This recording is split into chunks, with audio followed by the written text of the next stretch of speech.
Hello,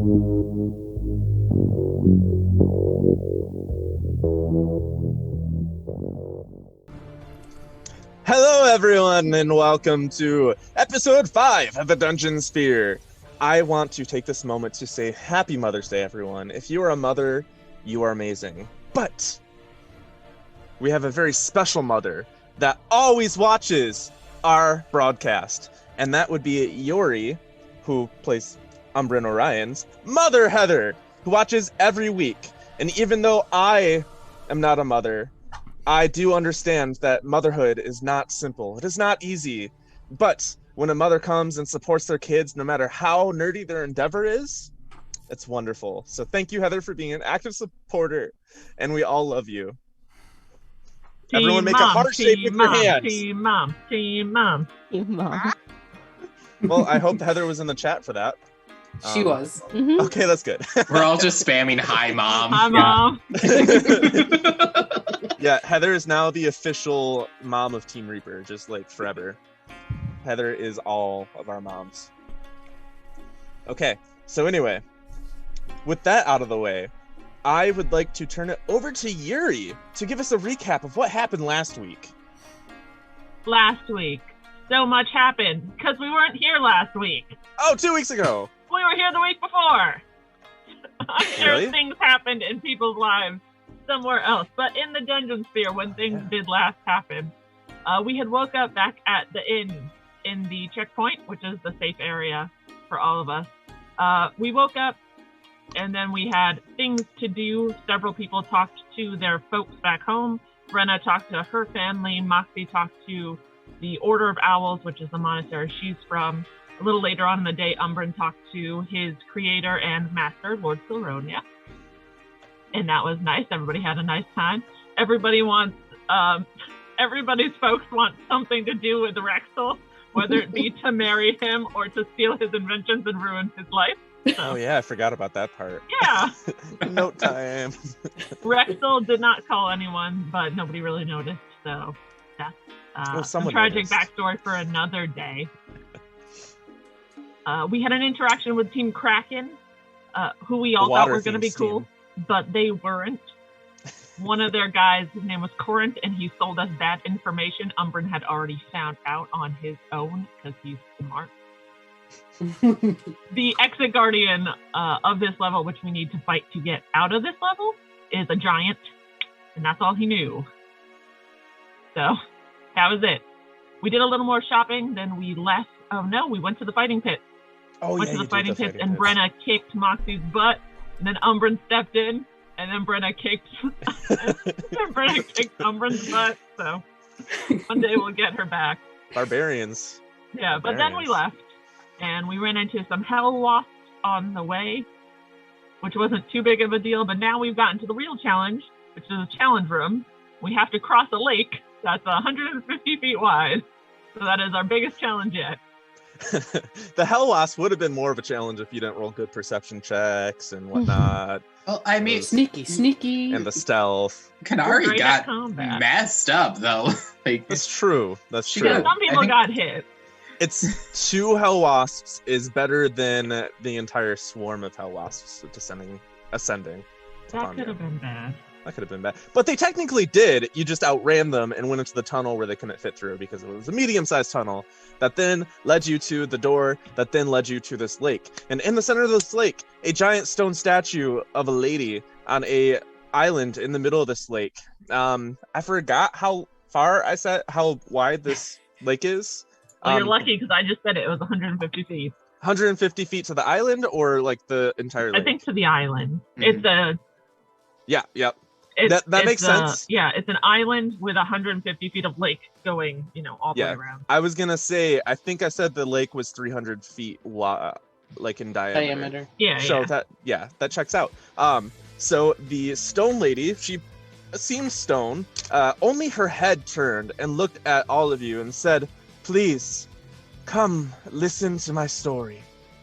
And with that being the only lead as to what you're supposed to do in this room, it is time to get back to the dungeon sphere and figure out just what you're gonna do. Also, Ryan, just to give you a heads up, we had a little bit of a camera switch. So Oh, Yuri accidentally is now in Brexel's spot. I'm Rexel now. I'm guys. I'm the DM now. What? Okay, now we all have to play Hey guys, each other's there's characters. boats right at the lake. All right, I'm Umbrin. Look at me. I'm gonna mind whip everything and make it harder for the DM to do anything. You just dropped a lake on us. I'm Make sorry, it hard. guys. I knocked into my camera cord. My camera went off. oh Better no. than magical termites. No! My poor All right. wooden boy. Well, this is going to be confusing for anyone who is a first-time viewer. And That's as my the lake bad. stands before you, 150 feet of water that, if you do go and look close to the water, you'll see that it's shallow for about 5 feet, and then it drops off into darkness. So it's not like you can just walk across. And you have no idea Okay. what is in the dark depths. So, what do you do? Can y'all swim? Cause I can. Not so much, Yeah. unfortunately. I could fit into the trunk of holding, I'm pretty sure. We just want to put me in there and you guys can figure it out. You don't have to breathe long, do you? No breathing. No breathing, no eating, no sleeping. That must be nice. To sort of set the scene a little bit better, by the way, I described the lake, but around you, this seems to be like a giant domed cave with the tight to the ceiling stalactites, because Melissa taught me that. They are scattered throughout the ceiling of this giant domed cavern, and you're looking around, and there doesn't seem to be anything else beyond just this lake in the center of this domed cavern and the island that this stone lady is on in the middle of the lake. On this island, however, there do seem to be some trees, some grasses, maybe some wildlife. And if you do look up between the stalactites, there are bats resting, hanging from above, and sometimes swooping around, catching various different bugs that are just flitting around here. It's a moderate temperature. Underground temperatures usually stay pretty consistent. There's actually specific temperature. It's in the 60s. So it's not a cold room. It's not a warm room. The water will probably be pretty cold if you were to go into it just based on the ambient temperature of the room. I mean, I can levitate someone, but you won't be able to go forward. It'll just be up or down, which isn't terribly helpful. What if you were to levitate someone and then tie them to someone who was moving? That would work. Can anybody... I mean, I'm a pretty strong swimmer. So maybe I can do it. Do we look around, see if there's any boats? Because maybe we can maybe there's a boat or something. You know what? Give me a general perception check.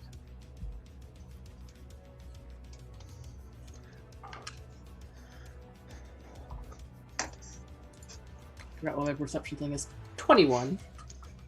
So you don't see any boats, and you don't see any sort of things that you can strap together to make a raft.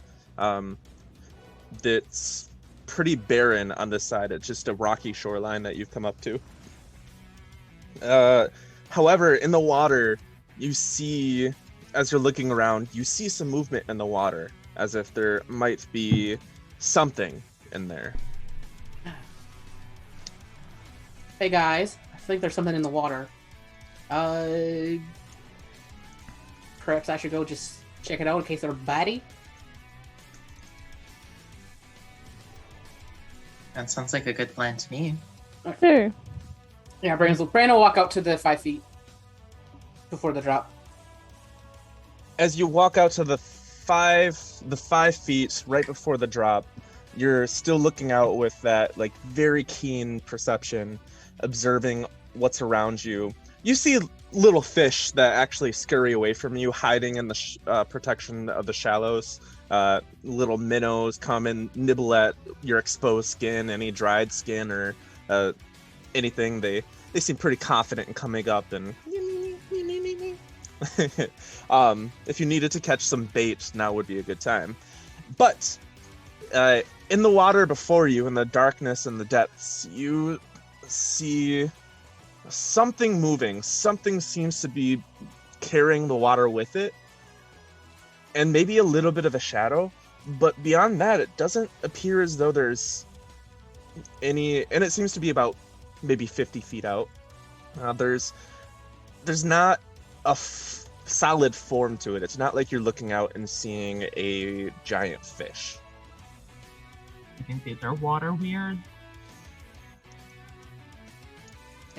Not sure that I know what that is. It's water that's weird. Come on, that's all the clue. I jest. But they are weird water that is weird. Water that is weird. Okay, I'm gonna take my javelin and just gonna like just swing it in the water. Umbrin was gonna take a ball bearing out and chuck it. You're gonna try and chuck it at the movement of the water. Yeah, the javelin, as you're swirling it around, you just seem to scare some more little fish, because I mentioned that the movement seems to be about 50 feet out. Mm-hmm. And Umbrin, if you're going to chuck a ball bearing, you will just need to make an athletics check to see I'm how great far at you can that. actually throw it. 13. That's a 14 minus 1. Unfortunately, it falls short. You were only able to throw it about 40 feet. Does the thing react even 10 feet away? It doesn't seem to notice that the ball bearing has reached the surface of the water. I hand the ball bearing to Brenna. Would you like me to try that? I can probably throw it just a little bit farther. Yes, if you could. 21. So as you reel back, you prep, and you give a real nice throw, you almost are an amazing pitcher in this instance as the ball bearing flies forward and hits the spot in which you were aiming. And the water goes still. Not sure I like that. And then it seems to turn and look at you. Not look at you. It seems to be moving in your direction. Okay. We're all still on land, right?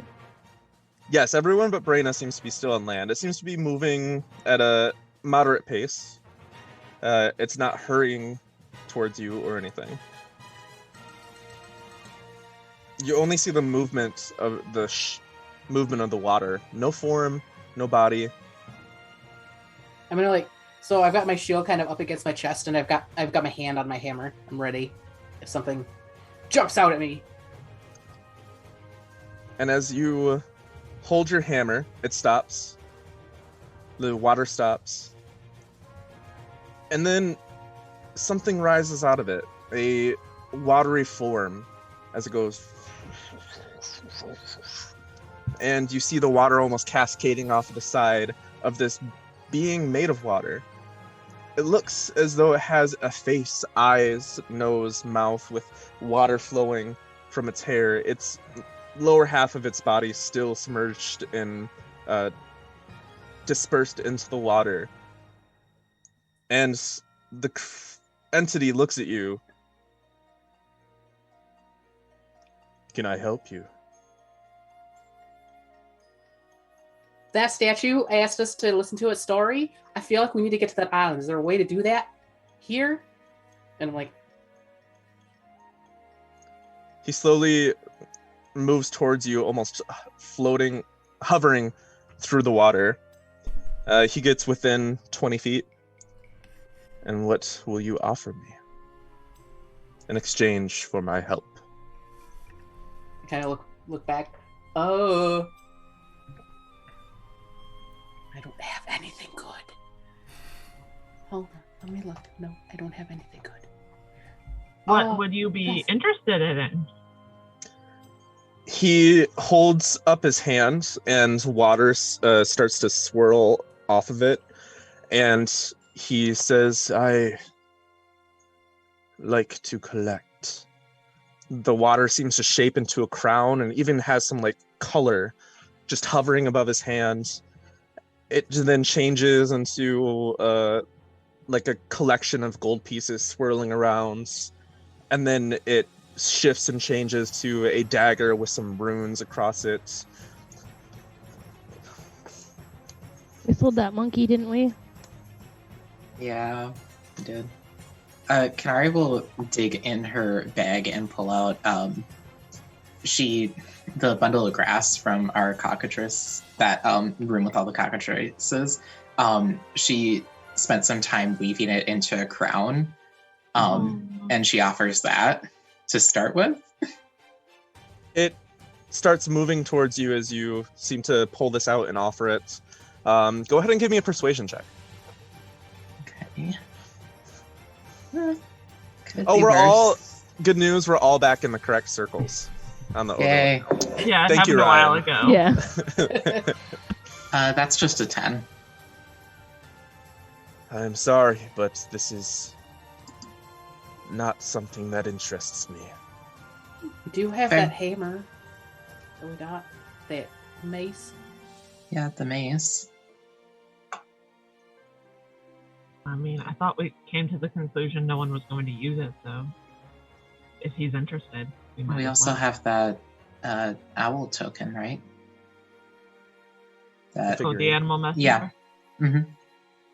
Yeah, we do. I mean, do we think we're gonna need to use that though?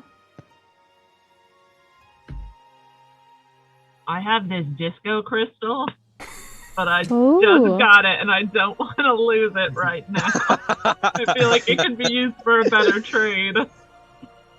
I bet you could get another one in the next checkpoint. Maybe. Disco crystal. It's the disco crystal. Rexel's gonna look around the beach for like a large, flat-ish rock. Not like huge, but maybe 6 inches or so across. Can be held in your hand pretty easily. It's very easy to find one. You don't even need to roll a check. Okay, and then I'm going to use my magical tinkering to create a static visual effect, and Rexel is going to, with his quill, begin drawing a picture with sort of photorealistic image of the forest outside of the Temple of Danir where he grew up. And it basically emerges until it is a photorealistic view of this space, and it's going to hand it towards this creature and say, I'm guessing you don't really get out of the water too much, but there are lots of other really beautiful places too, and this is one near where I grew up. It's really important to me. Maybe this would be interesting to you? As you approach the water, he approaches you, slowly rising up, and once he reaches the shallows, his legs actually become apparent, and it almost appears as though he's standing in the water. Go ahead and give me a persuasion check at advantage. Oh no. Oh, okay. Persuasion 19. I am bound to this water, and I have not seen beyond. This is most precious. Thank you. And he holds out his hands. I don't know if my armor floats in the water or if I just start to sink, so I just kind of like... Well, it's shallow, so... Okay. Yeah. And you place it in his hand, and he grasps it. And it actually seems to go into his body and up his arm. And, like, he kind of just, like, puts it into the water. Yeah. Don't like that. And then he retreats and then sinks into the water. His eyes not leaving the connection with yours until he sinks below. Are you going to help us across, or are you just letting us cross? As you look between each other, you're like, did he just take that and leave? I thought he was going to help. The water begins churning. Oh no, I think I made him mad. And from the water, from the deep depths below, come 5 separate creatures. Ooh. Darn it. Oh, you hated the rock. You've One. offended him, Rexel. Oh no. You see the first one with giant meaty claws as it crawls out of the water and comes onto the shallow shore. And this, you've seen a smaller version of this before. If you've ever been in a water or lake or whatever, it seems to be a giant crayfish. Oh, it's a crayfish. Does it seem to be chilling or? It's just hops on. It just makes its way onto the shallows and then stays there. The next creature is a giant turtle. You see its shell before you see the rest of it, and it swims up and then carries itself onto the shallow parts, and remains. You see next to that this giant toad. You hear the as it pokes its head out, its eyes looking around. It swims to the side. A giant crocodile. Its eyes popping out, pulls up. And last but not least, just a big old fish. A big old catfish. It just like its whiskers just looking around, feeling around, it just Let me tell you, of all the animals that came up, that catfish is the scariest one. Catfish so gross. Catfish will eat anything. Yeah. So Brayna, as I come up and seem chill, Brayna's going to dig into her sack and grab out one of the rations and go up to the crocodile. Damn, I was gonna go to the crocodile. Too slow. No, if you want to, that's fine. I can do that. you can roll. You can roll for it. Whoever gets the higher roll gets the crocodile. Oh, it's okay. No. You beat me in combat. Trial by combat. You've already won. Crocodile. That's how Umbran's reasoning it. I love it. But yeah, Brayna brings ration to the crocodile and says, "Can I ride you?" and gives the ration. It opens its mouth. She'll like chuck it and not actually. It snaps, and then you hear the goop. And then clamor on. It starts getting a little closer to you, and then nudges you with its snout. Yeah, Brayna clamors on the back. And then it retreats into the water, not going below the surface. The water still laps up and hits your boots, hits the lower parts of your legs. But as Brayna is fully like wrapped around like a log. And this crocodile is pretty big, so your entire form seems to just like be pretty well supported. And it turns and then it starts making its way across the lake with you on its back. I think you gotta feed them, guys, and then they'll let you ride them. As she feeds down. All right, I will take the demon of all beast fish. The catfish. It opens its mouth. Oh, Kanari, can I have a ration? No. Kanari will. I don't need rations. I need rations once. Kanari will take some beef jerky out of her bag and throw it over to Umbran. I will give it to him. Its large gaping mouth accepts this beef jerky. And it doesn't even swallow. It kind of just like starts flowing back, but it keeps its mouth open, and it like sort of like nudges at you. Can I have more rations? It starts to try to put its mouth over you. No! Be gone, demon fish! Give me an insight check. I don't want to be eaten by a fish. Oh, it's good. 17. You're starting to maybe get the inkling that this catfish can't carry you on its back on the surface of the water. You might need to ride inside its mouth. Oh, gross. I do not trust this catfish. No. But since you don't have to breathe, you might you can give me an animal handling check to see if you can convince it that you don't need to do that. Alright, I would like to do that. Don't eat me. Not as good. 16? Oh, 6? 16. Oh, 16. A 14 plus 2 for my wisdom. As you kind of coax its mouth to shut, it then accepts that you will ride on its back. Woo! That Shout could for have them been bad. whiskers. Anyway, I'm gonna take off my cloak and put it into the bag of holding so it doesn't get wet. Fair.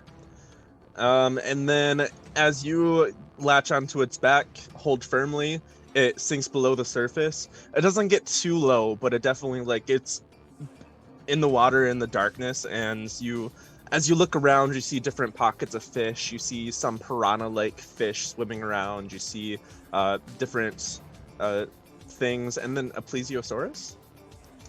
It just swims around, its long neck just stretching across, trying to eat some of these fish. And then, yeah, it begins to carry you across the lake. It's a very diverse lake, everybody. Who's There's next? a lot of stuff in there for a relatively small lake. 300 feet, not that big. You don't know how as it deep it turns is. out. You don't know how deep it is. We could have been riding on the back of a plesiosaurus. Yeah, and they chose this catfish. Umbrid's mad. just like, I'm like, man, damn, I should have took off my shirt too. Now my shirt's gonna be wet. and covered in that nice catfish slime. Oh no. Yeah. Oh, what else was left? It was a crawfish, Toad, turtle, crawfish. Maybe Vrexel should go on the back of the turtle since his armor Yeah. might need a kind of That makes relatively sense. flat. Kanari will hand him the crown that was woven of all of that grass, Oh, okay. just in case he's hungry. I don't know. All right. He awaits in the shallows. Vrexel approaches, holds out. I would assume our rations have, bread in it or something. You don't give a turtle bread? I don't know. He Don't has give nice. a turtle bread. Are you just gonna put the You know, grass he crown gave you just? grass to give it. Drexel, this Yeah. turtle gets closer to you, and instead of opening its mouth, it looks at the crown that you have, and then Okay. it tilts its head a little bit. Oh. Aww. That's even better. Best turtle. I don't think our rations have grass in them. Here. And you put it on, and he seems to be pretty content. And he actually turns so that he's facing the island, and his back is now accessible from the shadows. Okay. And you crawl on, and as soon as he feels you on the back and your spidery armor is resting and secured, he begins taking off.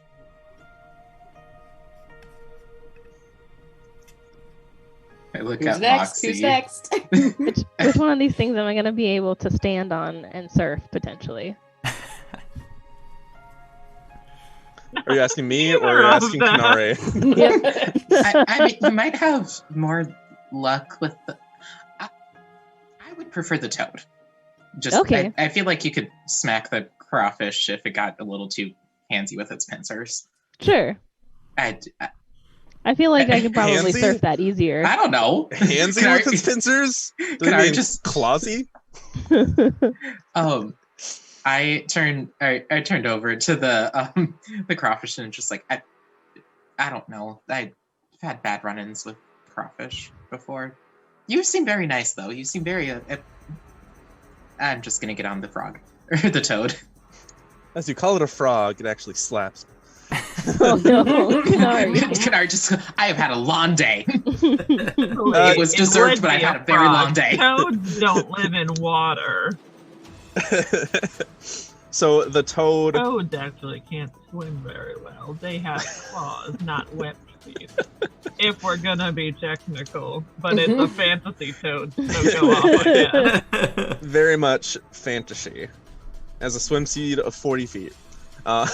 So it dips its head and allows you to climb on it. Its back seems pretty broad, where you can probably spread out and stay pretty secure. I will. All right. Canari's So you just do like, that.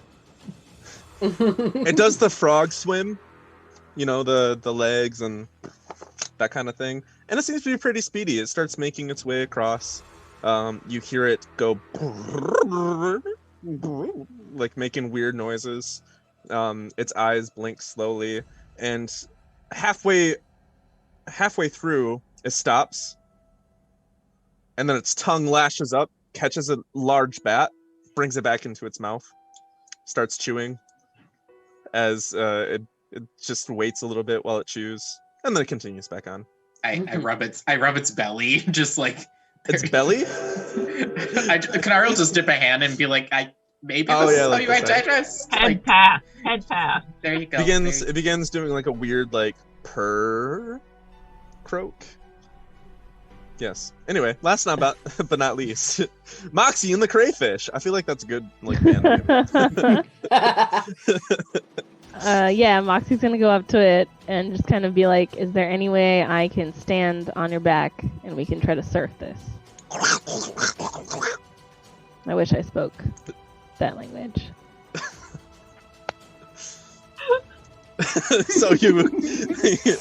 so you can probably attempt to just stand on its back. Okay. If you do that, I will need an acrobatics check from you to stay secure and like standing on its back.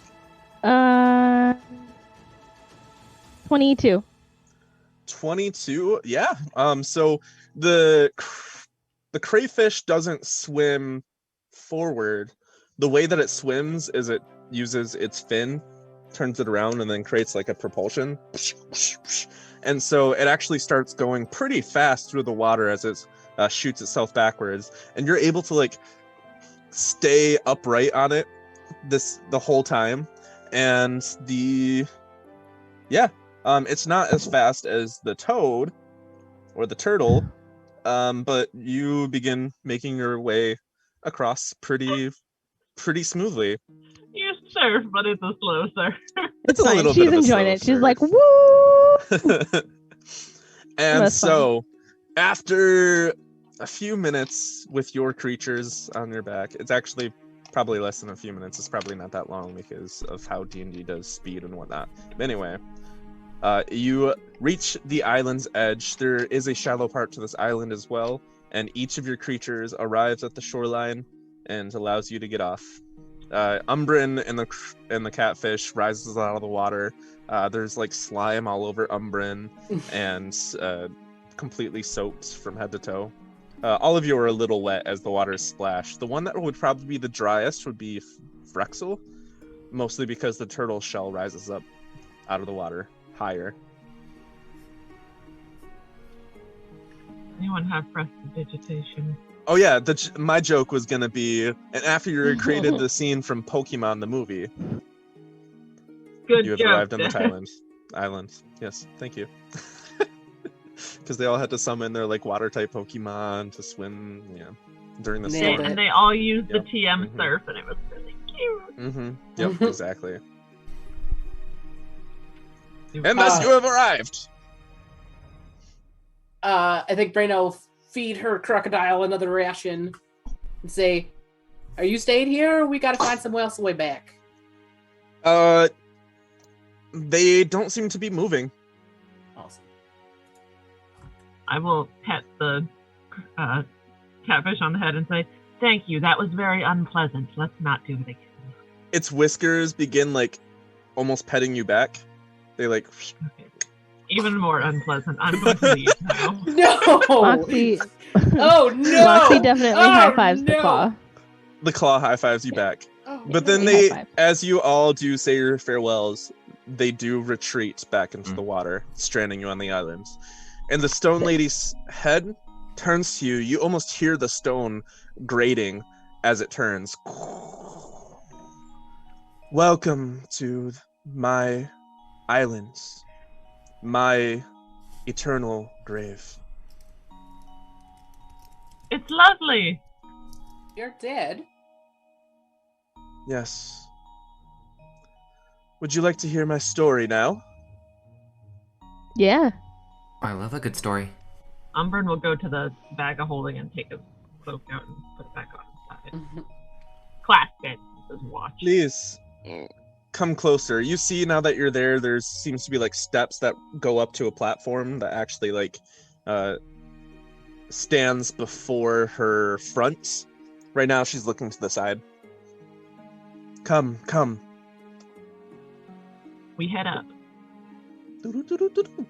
And as you arrive, she looks down at you and she says, "Thank you. I have not had anyone to talk to in a long time. A long, long time. I have been lonely for quite some time, and your presence is a blessing. Now, I will tell you the story of myself. Long ago, I was but a lonely giantess of no nobility or prestige. This was during the age of war between giant kind and dragon kind, two great ancient rivals who fought for supremacy over the land. I, Calandra, had nothing to do with this war, until I fell in love with a silver dragon named Ulhudorn. We were madly in love, and realized soon after our fated union that we would have to end the war, or we could never be free to love each other as we felt destined to do. Thus we trained, we grew strong, and we found a way to insert ourselves into the fray as emissaries of peace between the two ancient races. For no one could match our might at that time. Our love was what carried us through, and we were able to create a space for the two species to negotiate, and finally they came to an understanding. We were regarded as heroes, the enders of the war, I, Calandra, and my lover, Ulhudor. We lived the rest of our days in merriment and happiness. Unfortunately, I was cursed by Ulhudorn's mother, who still did not approve.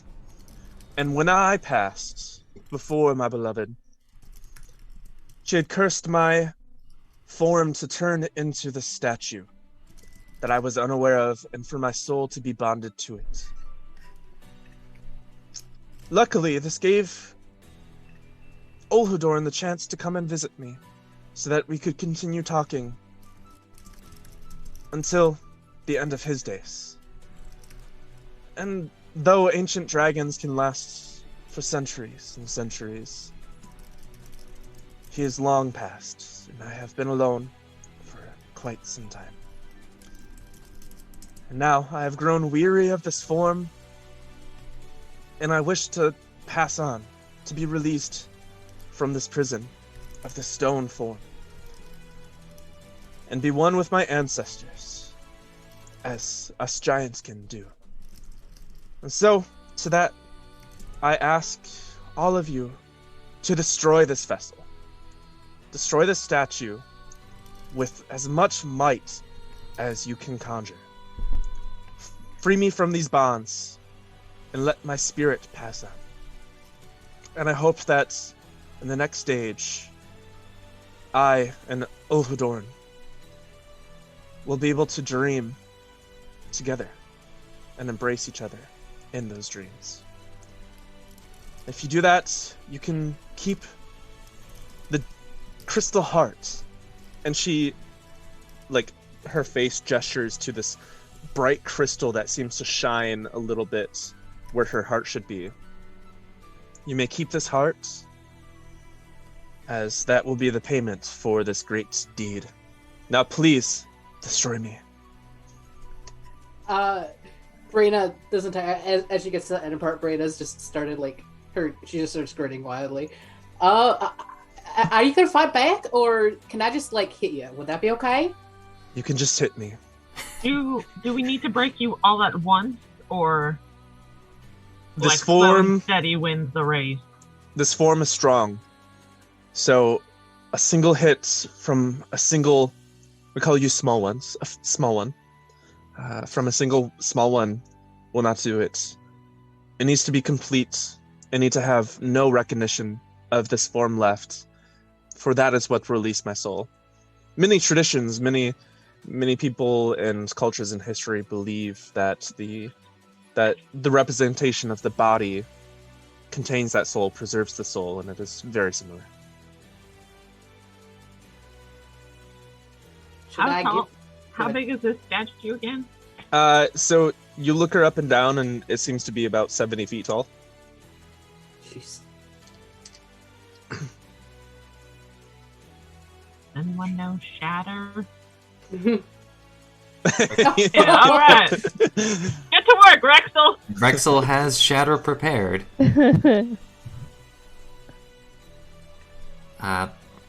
Okay, it's a 10-foot radius sphere. Where should I point it? 1, 2, 3, 4, 5, 6, 7. Just going through the stuff.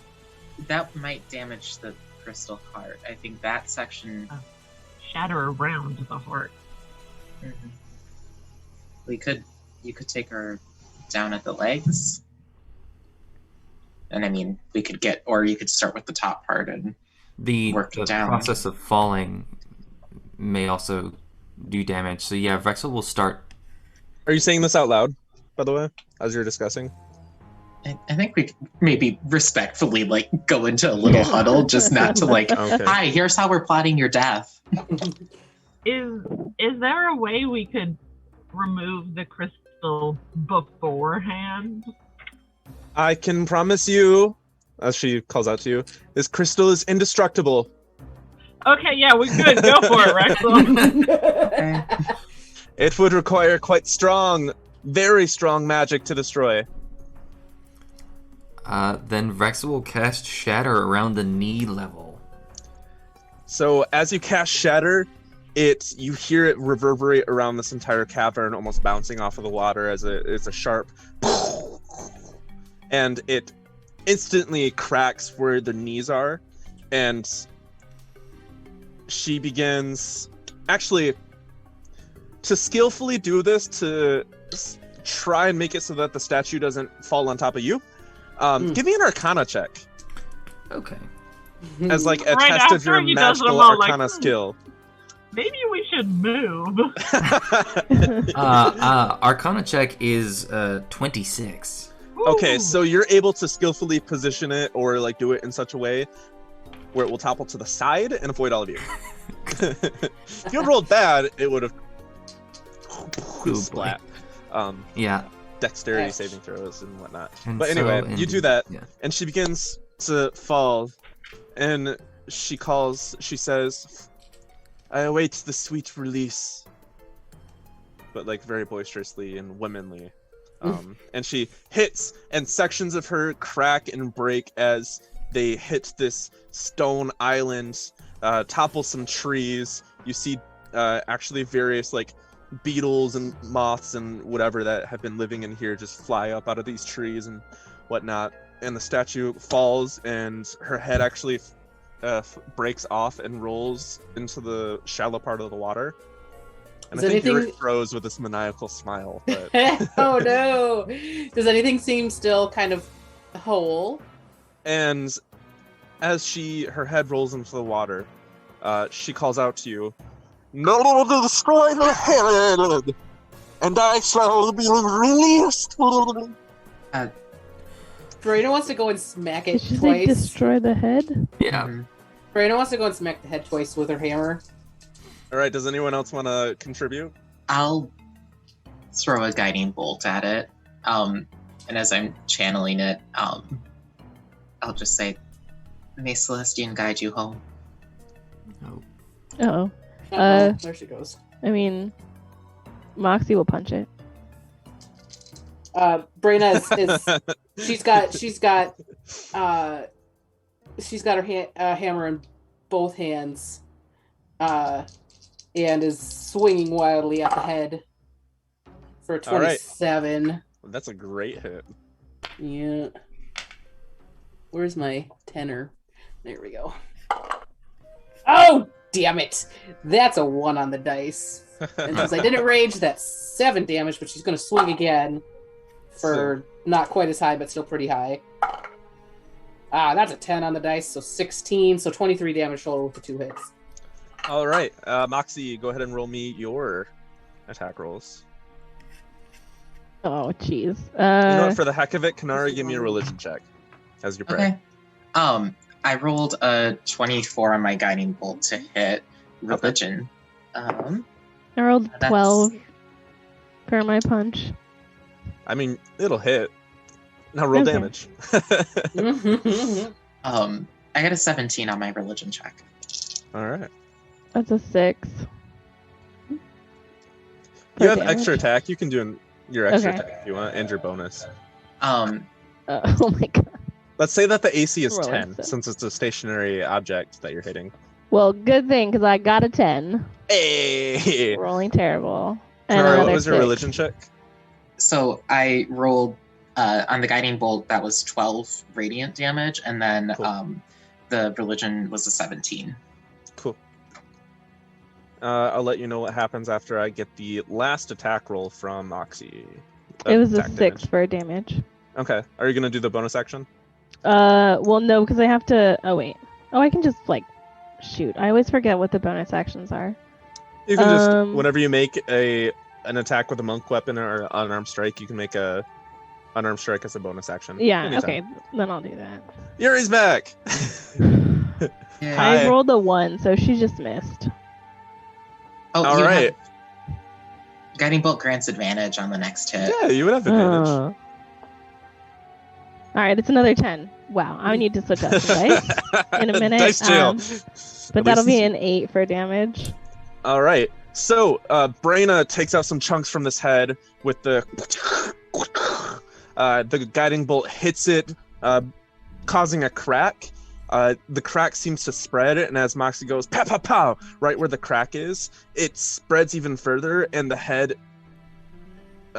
these cracks spread throughout all of it, and it shatters. And Kanari, as you're praying, you see the vision of this beautiful, tall stone giant with a bald head and elegant features, very similar to the statue that you just saw. You see her grasping hands with a silvery humanoid-looking thing that matches her height, with wings that spread out of her back. And in your mind's eye, she turns to look at you and she smiles and nods as they look back and they walk into this very bright light.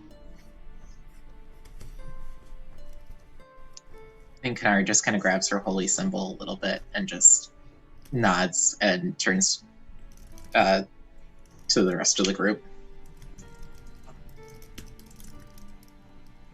We have to keep punching it. That did it, yeah? Her soul passed on. She looked very pretty. As Kanari turns over and looks at the where the heart would be. How big is it? Is that heart? It is something that you can hold in your hand. It seems to be a large gem. It's not symmetrical in any shape or way. It seems to be naturally formed, and it's blue and cyan and just like very natural blue formations throughout. And yeah, you're not quite sure what it does or anything, but that is what it looks like. If no one else has grabbed it, Brain, I'll go for it. Otherwise, Yeah, Moxie doesn't care. I'm very interested in it, but I don't have a particular way to remove it from the stone. If only you had someone who knows stonework. Hey, a dwarf in particular. Hey, what? I Yeah, mean, we're if just we gonna- wanted to take an hour, I'm sure Rexel could make me some jeweler's tools. It's true. Yeah, Braina's gonna go in because she's got her mason's tools and her smith's tools, so she'll go in and dig it out. Oh yeah. So give me a Mason's tools check to see if you can So proficiency Remove this. plus proficiency, and I will have it be strength for Perfect. this.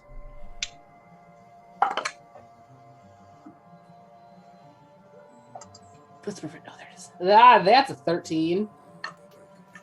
You're able to dislodge it. It takes a little bit longer than you were expecting, because it seems to have been in that for a long time, and so the gravity is definitely the pressure of that gravity has really lodged it in there. But you, sure enough, are able to pull it out maybe after 10 minutes of hard work. Why And won't this thing come up? Smack, smack, smack. And she's trying to get it. And bloop, pops out.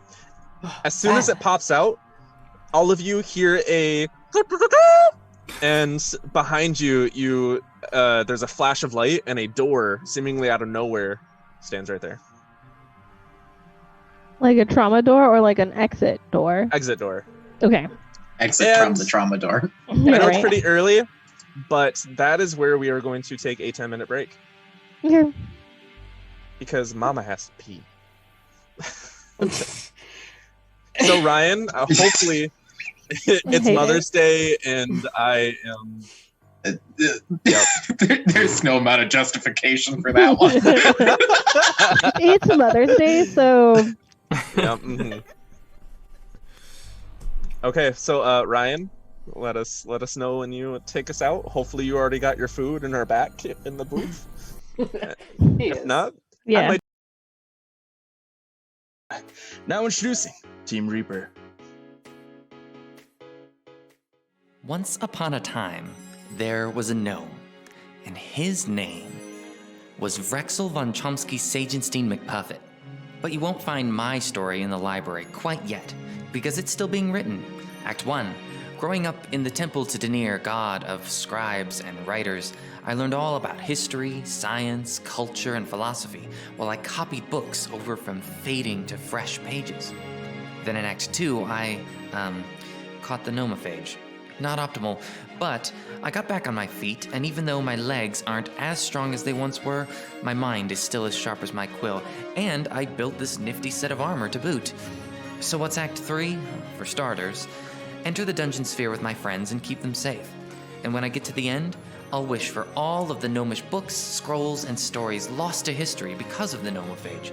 So you'd best study up, because you'll be reading my name for a long time to come.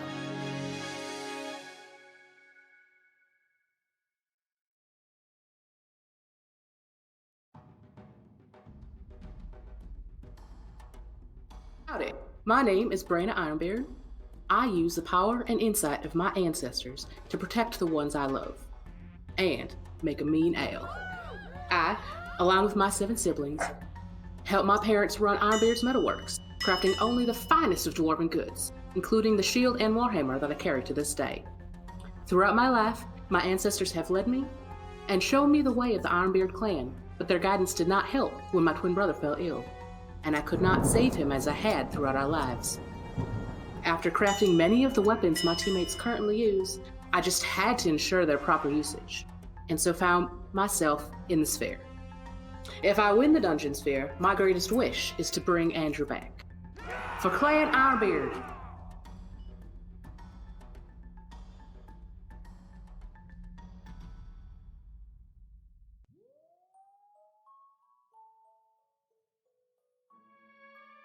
Greetings to everyone watching from home. My name is Umbrin Orion, an envoy of the House Silronia. Along with my friends, I will be joining the Dungeon Sphere on Team Reaper. At this point, I'm sure everyone has heard the buzz of the first ever Warforged built right here on the material plane. That's right, I was constructed right here in Shield City. My initial designs were optimized for moving unnoticed through the dark, but after the Shadowfell shard that powers my body unexpectedly began to manifest actual magic, I started pursuing the arcane instead. I've entered this year's Dungeon Sphere to show all of you the genius of Lord Silronia and his amazing discovery of the first ever sentient magical automated citizen. Between you and me, I have selfishly entered pursuing the wish at the end of the dungeon. The soul that pilots this body hopes to recover the identity of someone once dear to them. But regardless, I'm looking forward to everyone's support of Team Reaper during the trials ahead. See you on the sphere!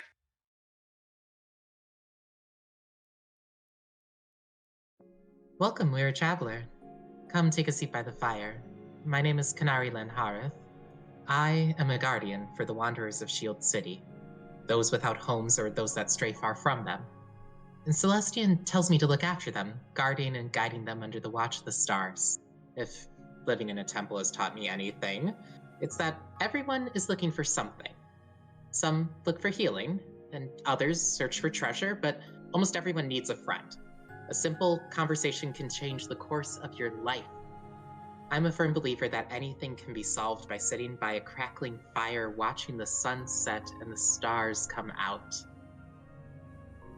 I'm hoping that by entering the dungeon sphere, I'm able to solve a few more problems. I want to use my wish to establish a permanent refuge for all of the people of the Magisterium in Celestian's name. Everyone deserves a chance in life.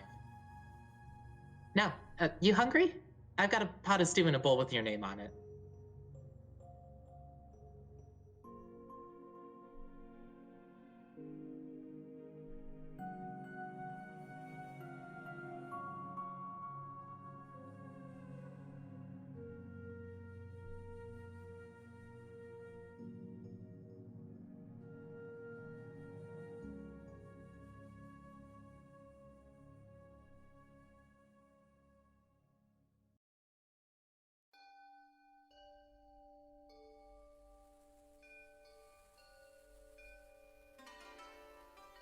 Hey, how you doing?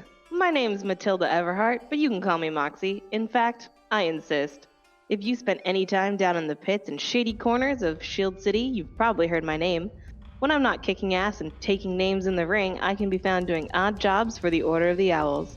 I joined the Nest when I was 10 and grew up in the Northern Temple in the Magisterium, where I learned my special brand of fast feet and healing hands. I struck out on my own and been growing my name and friends in the big city ever since. I've entered the dungeon sphere to prove once and for all that I am the best. After all, what better way to prove it than by winning the ultimate deathmatch? Once we win, I guess I'll be wishing for some lost memories, but those are nothing compared to the bragging rights. To any competition out there, I say bring it on. And of course, I would never let my best friend Kanari go into the dungeon sphere without me. Who else would protect her?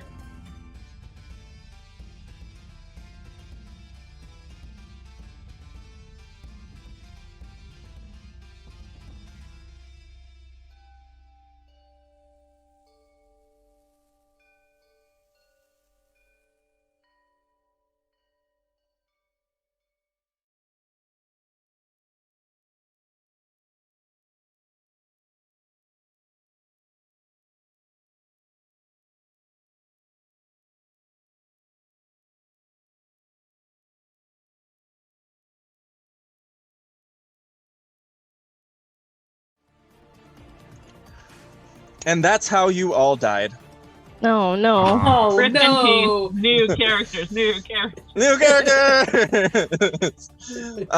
So anyway, the door is behind you. You heard the little congratulations chime sound thing. And yes, welcome back, everyone. The team just murdered a stone giant and stole her heart. As they do. At her request, okay? It's true. We didn't just do it. Seems legit. Seems legit. With consent. All right. Well, so with that all taken care of, you have the gem. Brayna has retrieved it. The door is there, and the dungeon is yours.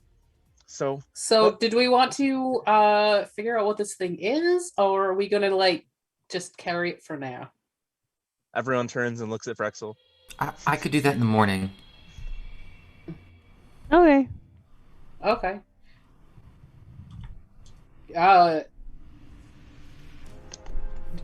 Does somebody else want to hold it, or should I just put it in my bag, or what?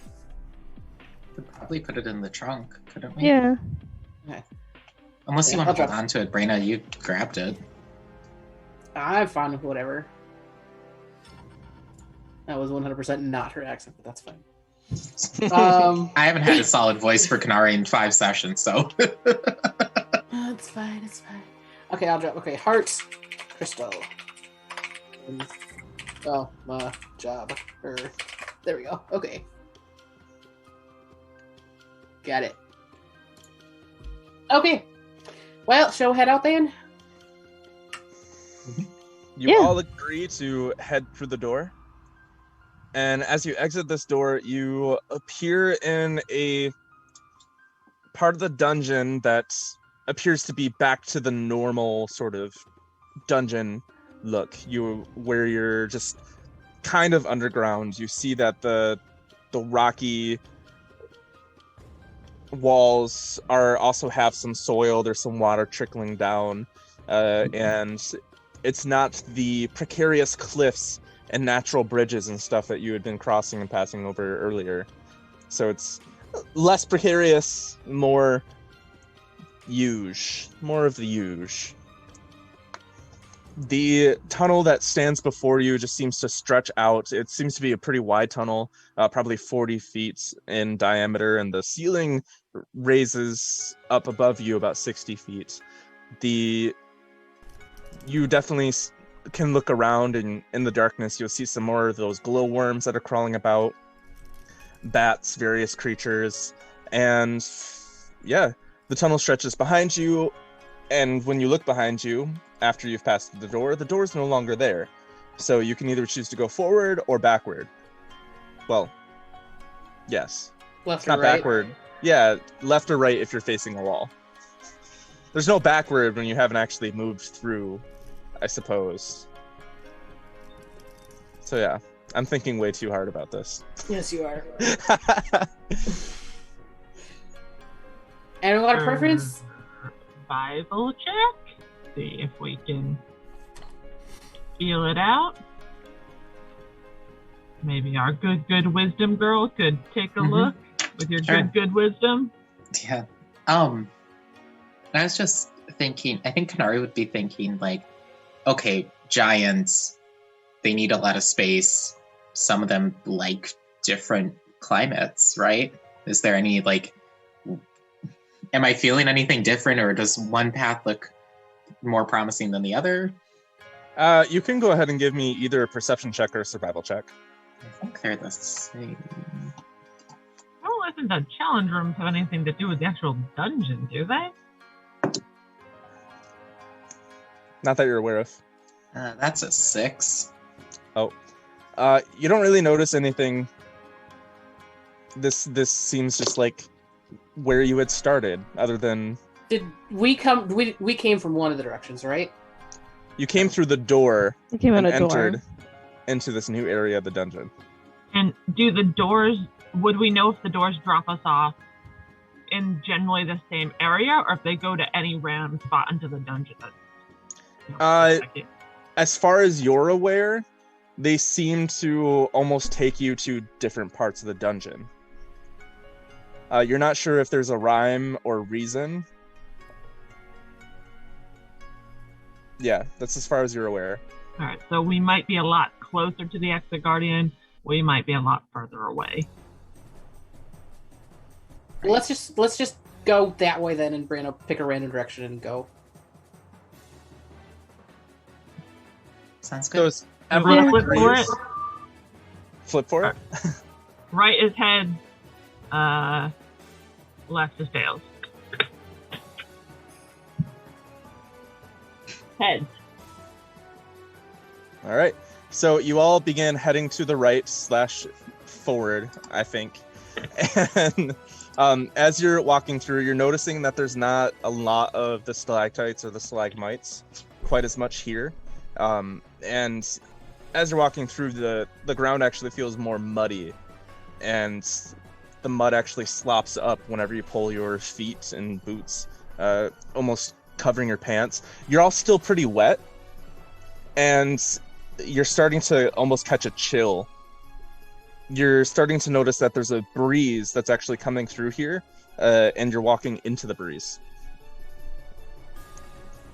Well, that seems like a good sign. Should we keep going? Should we maybe stop and dry off before we keep moving into this cold?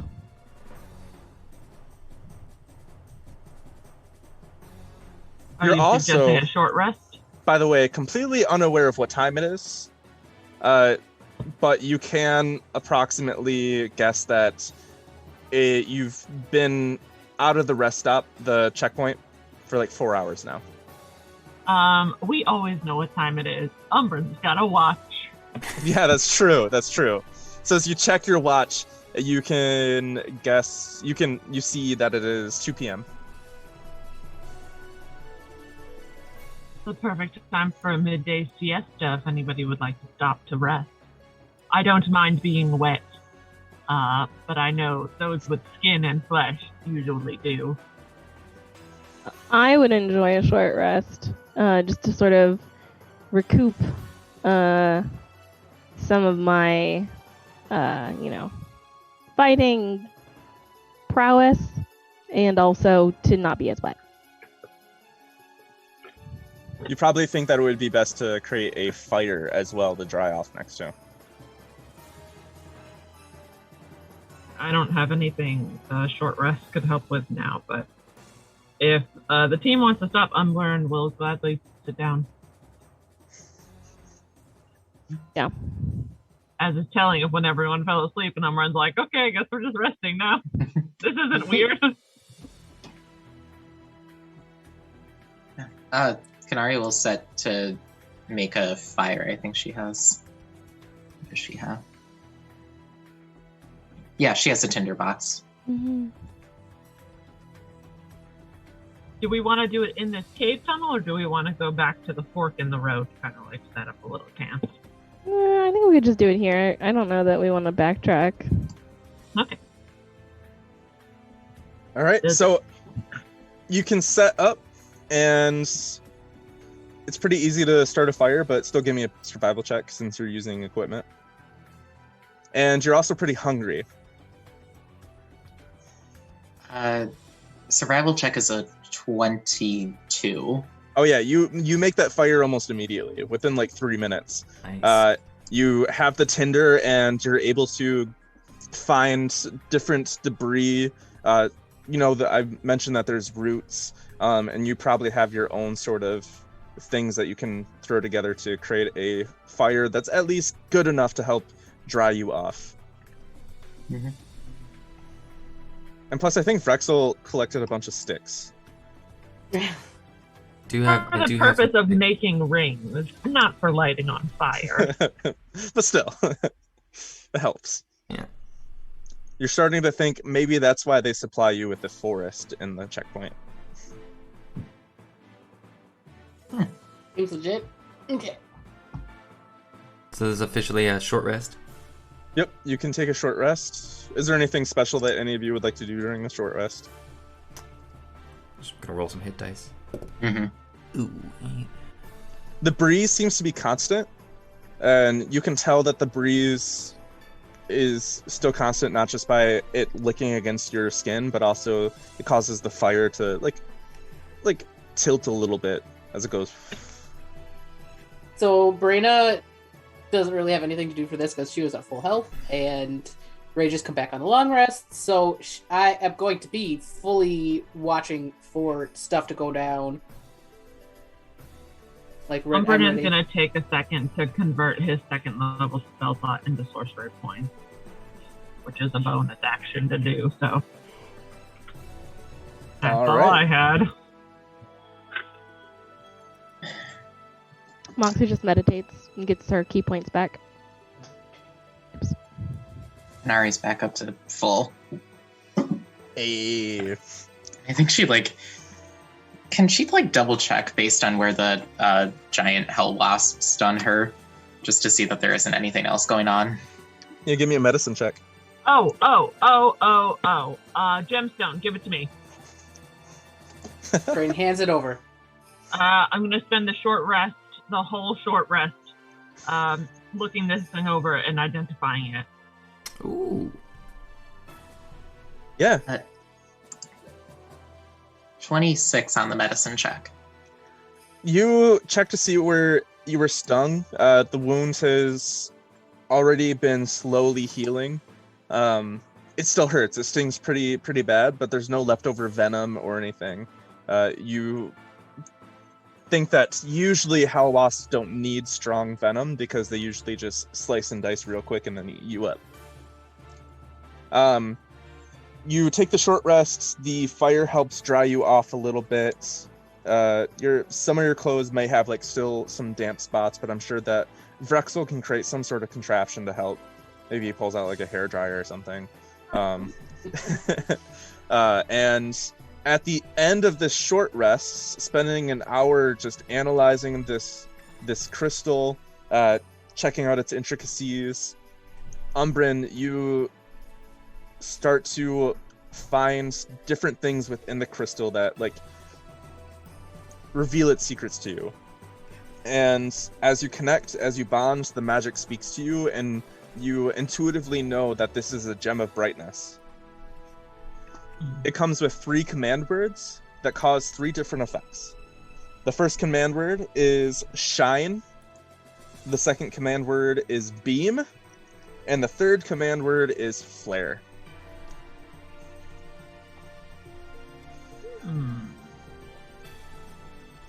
Is this a homebrew, or is this in the Dungeons Master's Guide? It's in the DM's Guide. Or yeah, that's the proper phrasing. So you can easily find it on D&D Beyond when you look up items, by the way.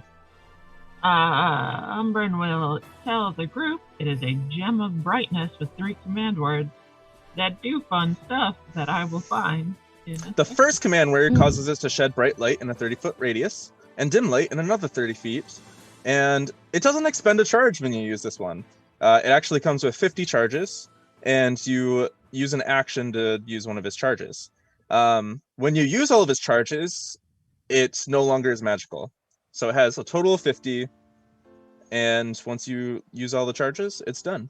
The second command word expends 1 charge and causes the gem to fire a brilliant beam of light at one creature you can see within 60 feet of you. It must succeed on a DC 15 Constitution saving throw or become blinded for 1 minute. The creature can repeat the saving throw at the end of each of its turns. The third command word expends 5 charges and causes the gem to flare with blinding light in a 30-foot cone originating from it. Each creature in the cone must make a saving throw as if struck by the beam created with the second command word. And if they fail? And if they fail, they're blinded. Oh, they're blinded. Yep. Same effect as the second command, it just affects an area as opposed to a specific creature. And because you have to hold it to use it, it will also affect whoever uses that third command word.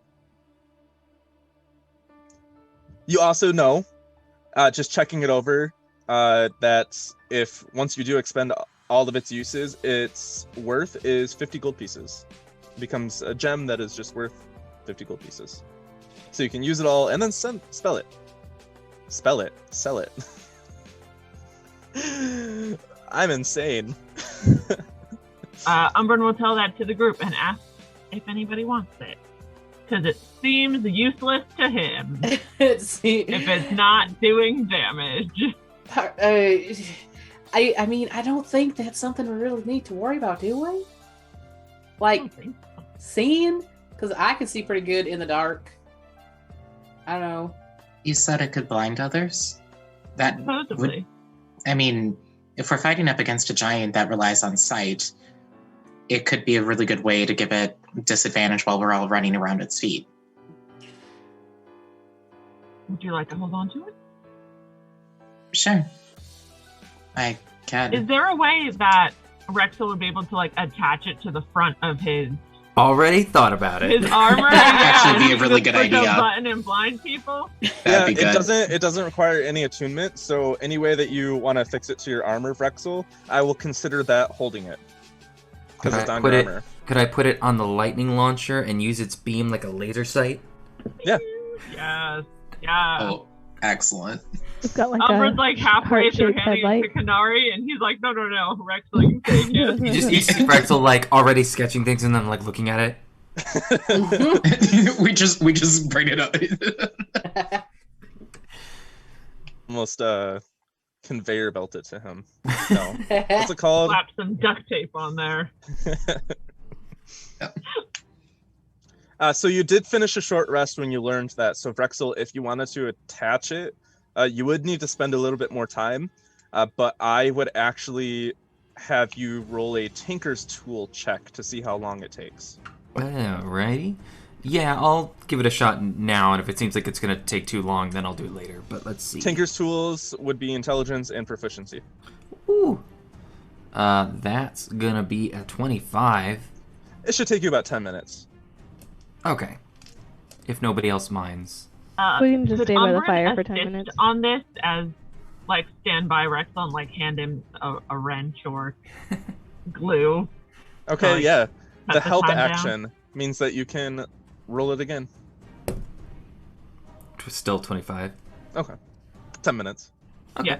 Umbrin just wants to be there for the putting stuff on the armor so he can, like, just see how he does it, because it's so interesting, and maybe ask him some questions along the way, like, how do you attach stuff? What's that part do? These buttons? Freely describes his entire process. It's going to go on his legs. There's sort of two that are in the front. One on the front right is the one that shoots the magic missile, so this is going to go on the other one, front left, and kind of mount it just on like the first finger joint of the spider leg so that it can be pointed outward to be used with the lightning launcher as both like a laser sight, but also potentially, blind something right before you then shoot at it. So interesting. Umbrin intently listens to all of this. It's very good friend. And remembers to write it down later. There's no ulterior motives to this at all. Passive insight of 11, there's nothing. Rexel's freely... Yep. With a passive deception of 17. Yeah, your passive deception. Oh my. Just deep detail on this. Yeah. We're What? just two bros. Wonderful. It's so bad. So after 10 minutes, it is affixed to the armor, and it looks almost like it was meant to be there. Oh, yeah. Beautiful. And you all agree to move on? Yeah. Is there anything you want to do before moving on? Not here. No. All right. So you move on. The cinders of the fire smolder as it seems to go out as its fuel goes away, because you don't really need to refuel it because you're done. And you continue heading into the breeze. Yeah. All right. We soldier on, as they say. As you continue walking, it seems to be just be a straight tunnel. And it seems to start descending a little bit, and then it ascends. Go a little to the left, a little to the right. It widens up a little bit more, so now it's about like 50 feet in diameter, and the ceiling seems to be still around 60 feet. However, as you keep walking further and further, it starts getting colder and colder.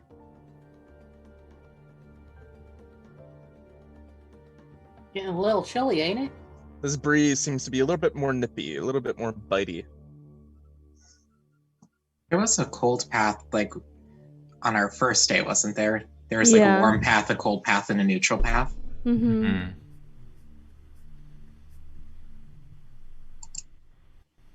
Okay. Who wants to give me a perception check? I can I do will. it. Okay.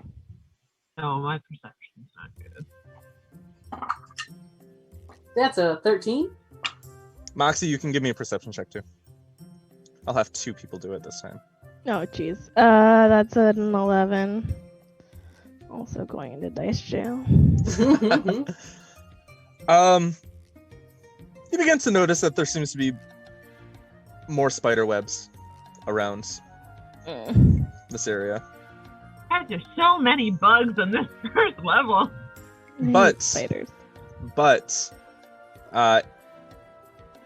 you don't notice for a little bit. And so when you finally do notice, because of your perception checks, you look behind you and there seems to be some of these spider webs behind you and in front of you. And the two of you notice this at the same time. Look at all these spider webs. Maybe chilly spiders. Kind of seems like does it look like we can go back? Or is it just kind of spider webs in our way? You can definitely go back. It just seems as though the spider webs are covering the ceiling and maybe the walls a little bit more. In front of you, it seems that there's probably more spider webs. Moxie, you seem a little disturbed. Should we turn around and try the other direction?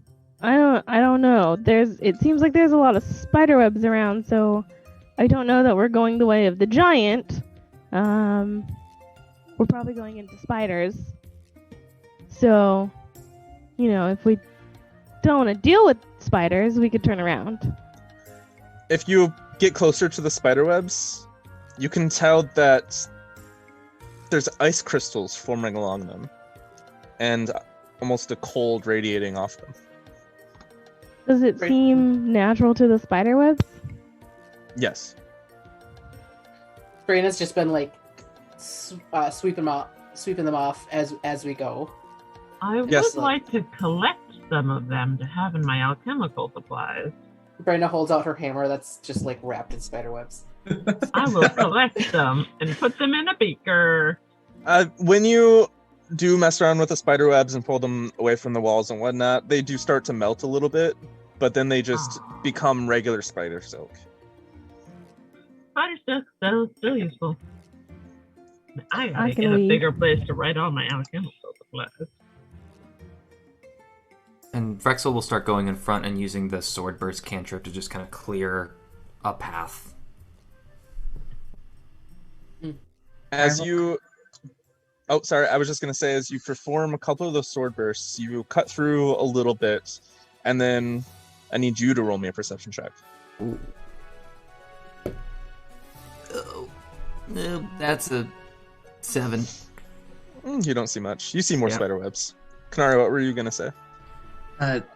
Kanari was just going to go over to Moxie and be like, I'm sure we could get them to turn around if you don't want to. I mean, we could keep going. It's, spiders, cold. No, I know. I just... Gross. I know you don't like spiders, Moxie. I mean, if I get to punch spiders, that's kind of fun, right? It is. And, I mean, it might be a good way to... Exposure therapy. I don't have, like, a fear of them, clearly, but... No, I never said you did. Gross. Brina, you sense something behind you. Your danger sense going off. I like... Spider sense! Turn around. And Ready. you actually see up on the ceiling a large spider, white with almost like ice and frost covering it, just on the ceiling, walking across, and he's already started building a little bit of a spider web behind you. Oh, found it. Spider. There. However, you notice that it doesn't really seem to have noticed you yet, as far as you're aware of. Going based off of your previous perception check. I don't think that's the only spider. Oh, I was about to say, it's just one spider, like, no biggie. Spider there? Should we move quickly? We have fled from monsters before in the past, so if you don't want to do this, we don't have to. Well, there is no pride on the line in fighting spiders. I think Brina, you just saw another spider. Okay. There's spiders all over the place. Are we running forward or back? Forward, I think. Right? We don't want to go back. That's just a waste of time. Vrexel, you see a spider as well in front of you. Oh, there's another one right up there. Oh, God. Like, how big are these spiders? Black spiders or these large spiders? They appear to be twice the size, larger than twice the size of any of you. Oh. Occupy an area that is 10 by 10. Oh my God. I have made an executive decision that we go back and try the other tunnel. They don't seem to have noticed you yet. You're standing still because you're trying to make decisions, and spiders aren't known for their ability to hear really well. So you're all in this circle of your party, deciding what to do. not having been noticed by the spiders yet. Stealth rolls to go back? Yeah, okay. Because if Let's we do go it. forward, we're going to have to fight through spider web. Let's just quietly back up. Yeah. We're just going to quietly go back, head the other way. Then I need everyone to give me a perception check. Perception. Wow, Not these bad. rolls tonight. 17. 17.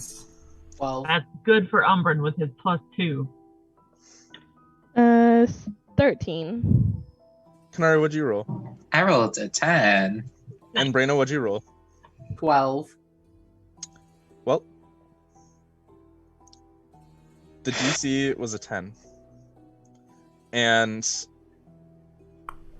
Frexel begins walking backwards. He's just like, okay, well, I'm gonna All of the group, yeah. just get out of here, and then your own spider armor Betrayed by our own No. spider. catches onto a web. Oof. And all 5 spiders that can see you turn and look at you because of their web sense. Oh, they seem to have noticed us. Everyone roll initiative. Oh, yay. We're gonna feed a remind this. We're just gonna say that they're all within 30 feet of you. Oh no. Oh, are we not doing Owlbear? I didn't have Owlbear prepared for this. Oh, you know what? We'll do Owlbear. Ryan, put him on Owlbear. I'm gonna give Vigilant Blessing is on we'll say it's on Brayna. Okay. Because I don't think you have advantage yet. Yeah. Not yet. Still rolled like garbage, so it's fine. Does that should I start putting that on somebody else maybe? This is the first time you ever actually given it to me, so. Oh really? I thought I gave it to You normally give it to Moxie. No, it's been Okay. Moxie every time so far. Okay. We'll just I'm gonna start passing that around for people, seeing what works. Umbrin has a +4 to his initiative, so. Mhm. I mean, if you But, have like, good area some of people effect might have- spells, that might be the only thing. Yeah. All right. I'm gonna draw this real quick for y'all. Go. Who rolled initiative so far? Me. Everyone Yeah. rolled initiative. That's how that works. Okay. I'm going to have all the spiders go on the same initiative, just for ease, and I'm going to label them real quick. 3, 4, 5. All right.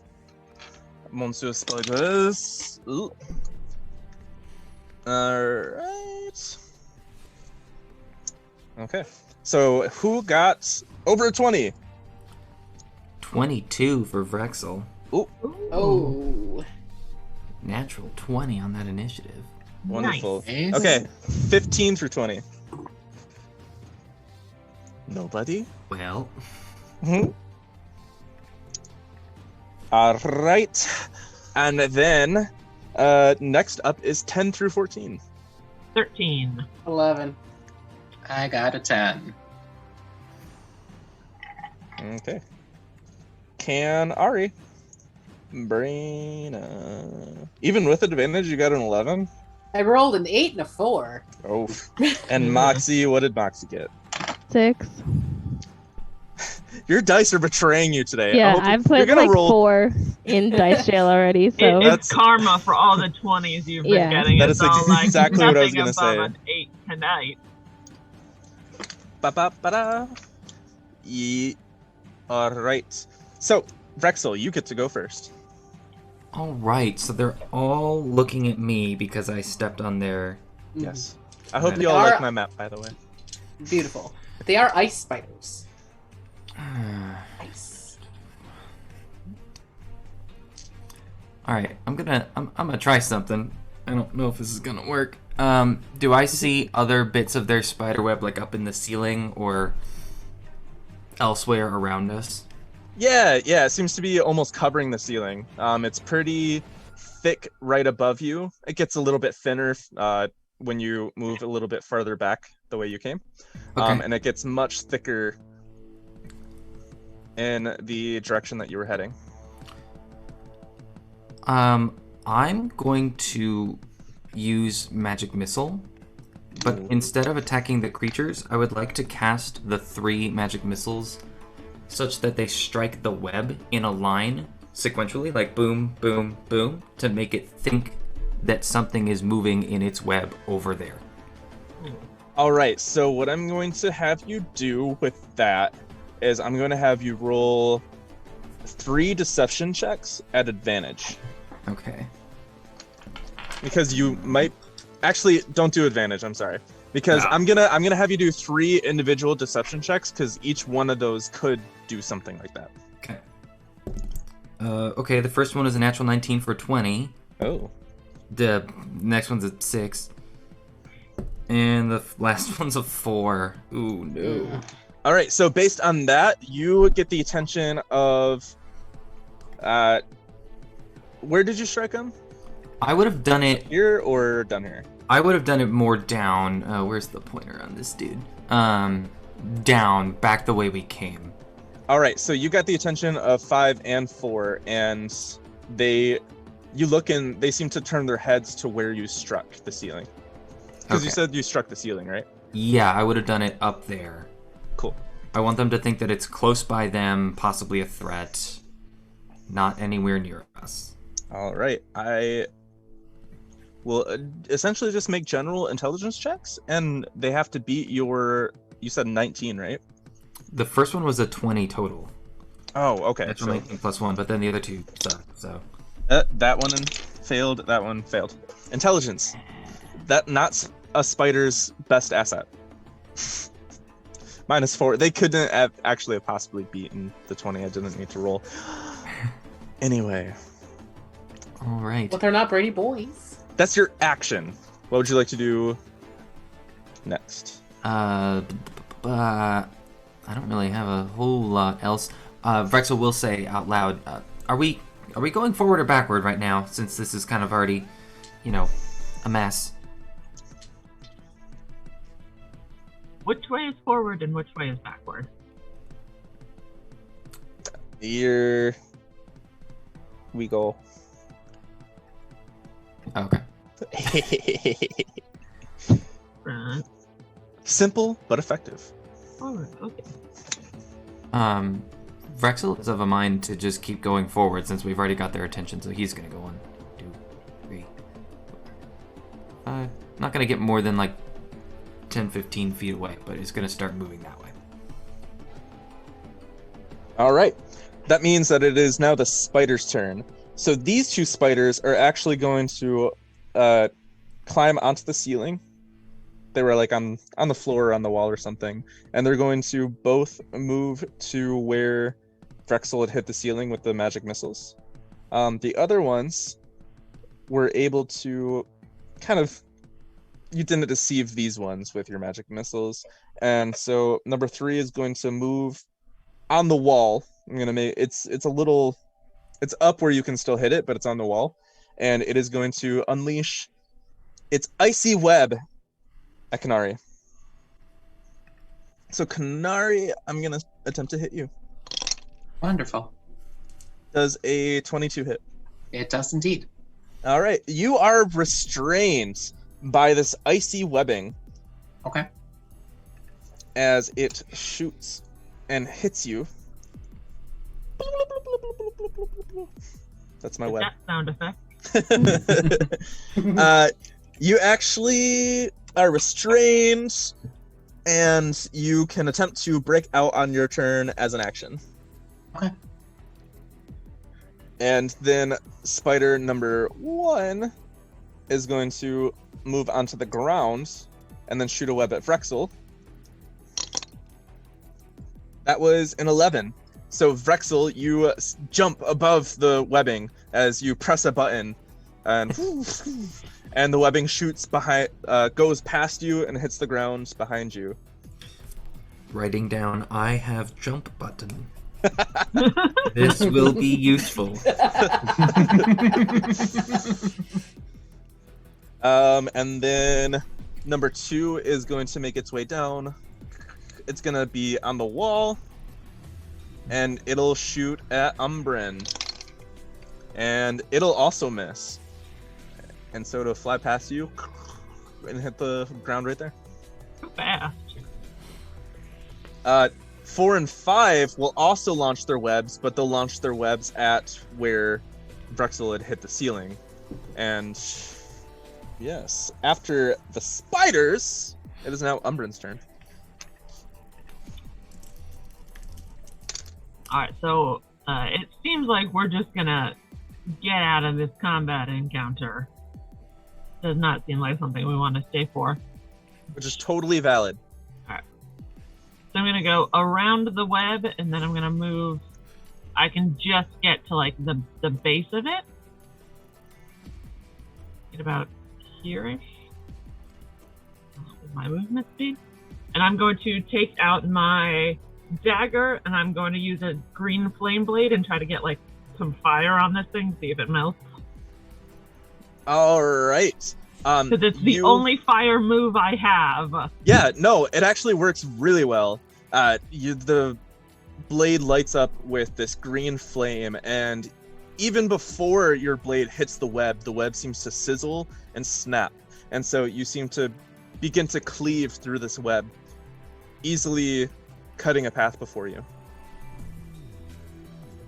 Alright, if we want to go, let's get a move on.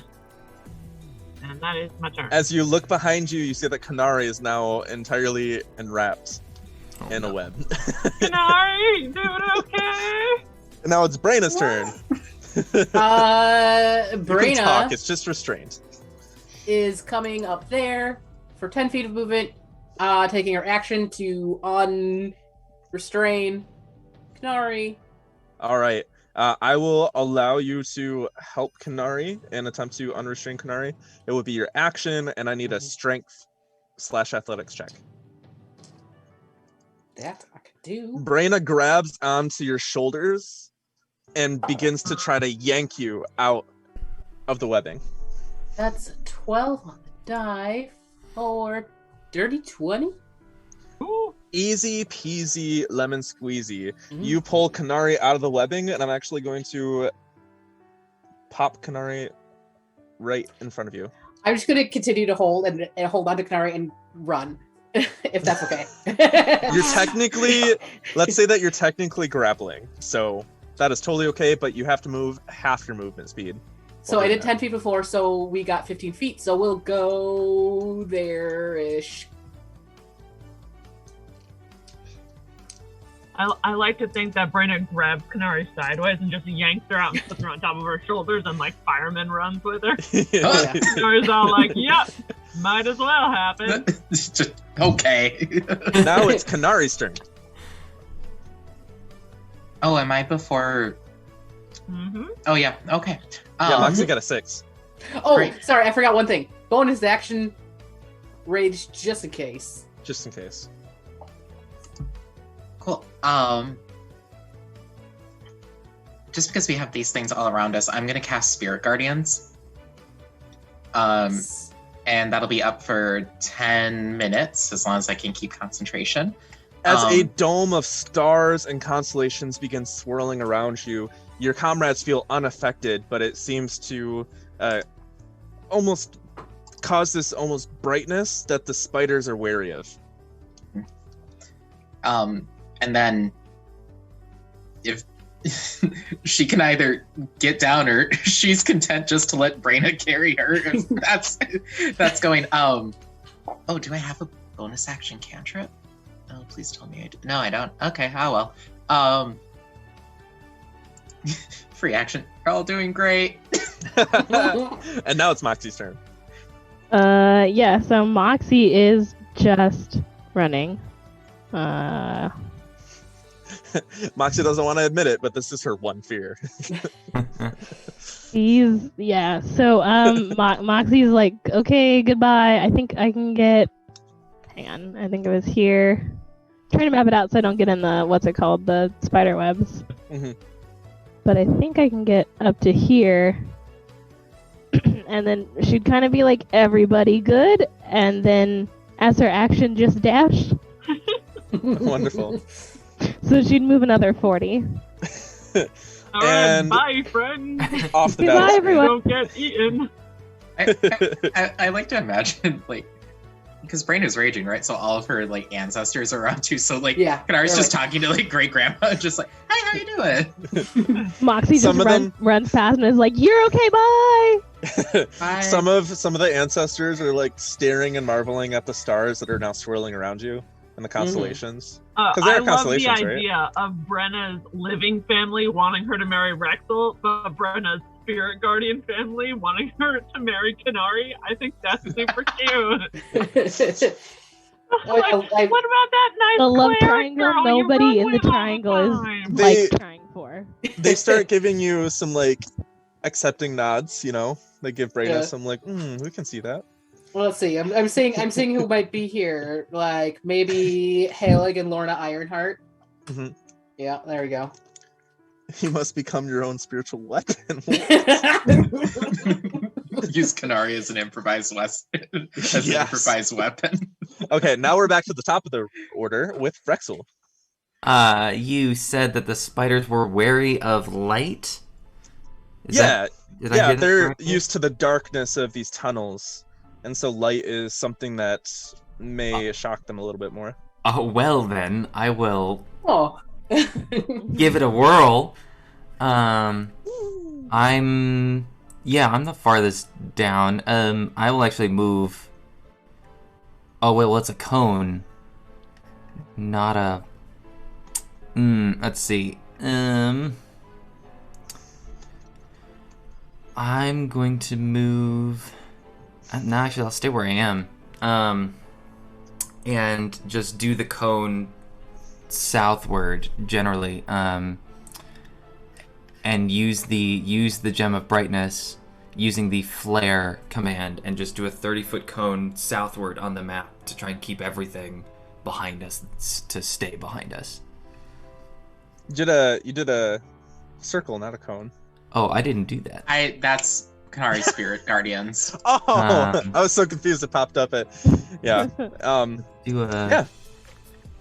Here, I'll figure out the code. I'll find it and then do that Oh. right on the map. That's fine. You said that you're aiming it like towards 3, 4, 5. Well, if it's 30 foot, Okay. I would trend towards 3 All right. because if I go towards 2, I'm gonna hit Brandon and Kanari. So I'll just kind of go in this way ish. Yeah. Do you want? So you're going towards an individual one. Do you want to use the flare or do you want to use the beam? I will use the flare because eventually I'll kind of tilt it back. Like I'm gonna be in the rear of the group as we move, Okay. and I'm just gonna keep it pointed behind us, like as a. Yeah. But for now, I can really only hit number 3. This spider gets hit with this brilliant beam of light from this crystal affixed to your armor, and the spider actually like almost squeals, and it shies away from it. And is that the rest of your turn? Yeah, that's all I got. All right. So this spider actually it's blinded. So what it's gonna do is it's gonna like freak out a little bit, twitch, spaz, and then it's just going to fall onto the ground and have its legs up, like almost. It's so good Moxie's not here to see the second worst thing spiders do. They're just gross. Number 1 is going to enter the Spirit Guardians. And number 2 is as well. So go ahead and roll that damage. Oh, they have to make the wisdom saving throw. You Yep. still get. Number Roll 1 the damage. fails. Yeah. Number 2 fails. Okay, so both of them are gonna take 15 points of radiant damage. Wow. And then an affected creature's speed is halved in the area. Mm-hmm. As soon as they get hit by this, they're going to actually scurry away. Nice. 4 and 5 are going to. They're going to be pretty hesitant. They're seeing all these flashes of light. They're seeing these swirling things. They're seeing their friends running away. So they're actually just going to stay where they are. Because these spiders aren't used to light. And they also don't want to die. They want easy prey. Finally, monsters with some sense in them. I like to play monsters with sense. I love this website. The monsters know what they're doing. Mhm. Yeah, I've heard it's a really good book. Yes. It's a book and a website. The book is based on the website. So if you can't afford the book, the website's cool. Anyway, the spiders are done, and now it's Umbrin's turn. I guess we go. No point staying around to beat an injured spider, as the saying goes. I'm sure we all know it. Of course. Yeah, so are we going to, since everyone's turns are back to back, are we going to basically assume that you're just all going to keep running and run away? Dash. Yeah. Okay, so the narrative that's going to happen will most likely be that Umbrin will lead the charge, swiping with the green flame blade, and Kanari will try to keep everyone within the sphere of the spirit guardians. So anytime a spider approaches and enters and takes that damage, it will scurry away. And so as you're concentrating, as everything is happening, you begin charging forward through this spider-infested tunnel. The webs get thicker and thicker, but luckily you have the green flame blade that chopping down the webs as best as you can.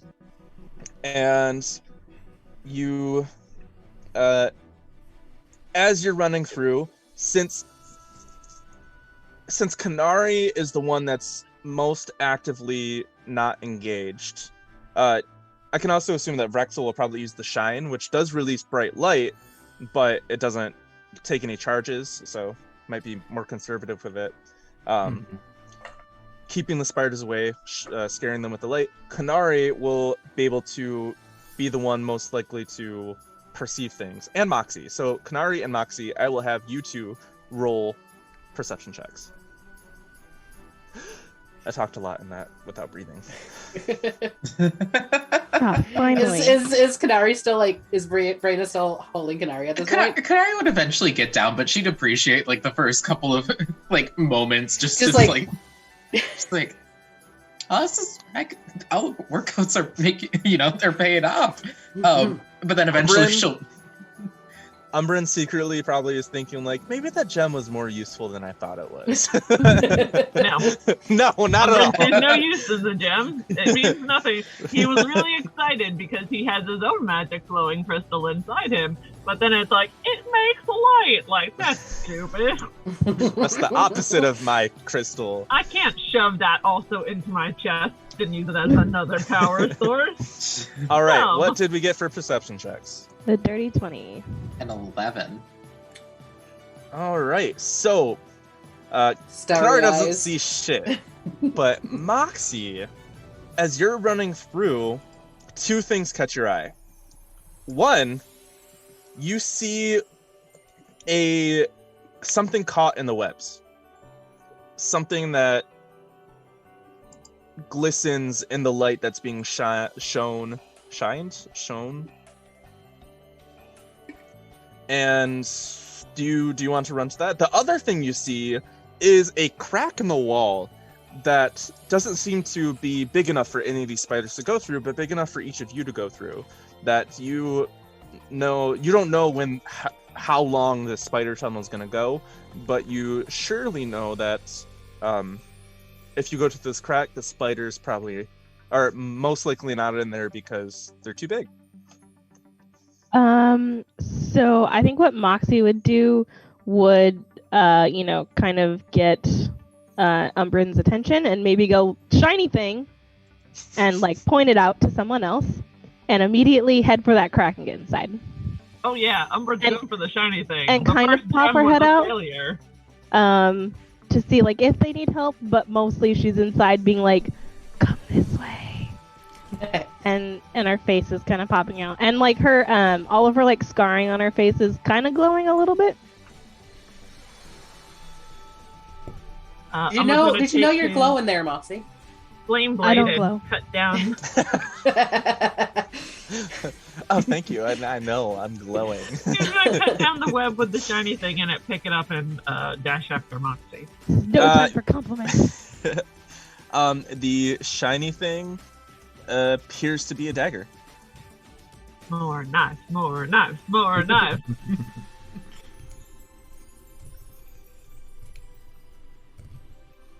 All right, so Moxie alerts all of you to this crack that you all can fit through. Do you all rush through it? Yes. Yep. Wonderful. So you all fall into this crack, and it's a little bit of a tight squeeze for the armor, but you're able to make it through. And yeah, the threat is no longer there for you as you have escaped the spider's webs. Congrats. Nailed it. Yes.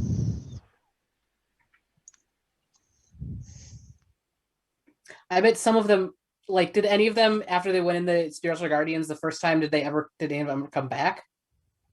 No. Like, after they got injured? Whenever they get injured, they just kind of like backed up and like stayed away for you, hissed a little bit. So none of them died from Spirit Guardians? Right. Were you thinking of adding spiders to your Spirit Guardian? With your crazy necromancer powers? What? She can't do that. I don't know how necromancy works. I'm not a necromancer. It's still not necromancy, just to put that out there, still I'll not suggest- necromancy. I'll suggest some reading to you at the next safe room. Yeah, you'll Before- learn about necromancy. Don't worry, Brenna. You'll be a better necromancer one day. I think he was talking about you. As this all is happening, Kanari just adds a constellation of a spider into her spirit guardians Aw. before they fade. And this crack that you are now in, do you want to continue down it? Yes. Yeah. It continues being pretty tight. It doesn't seem to open up or anything. And as you were making your way through, you're starting to smell something weird. You guys smell that? It smells musty. Smells like the meat's gone bad. A little bit.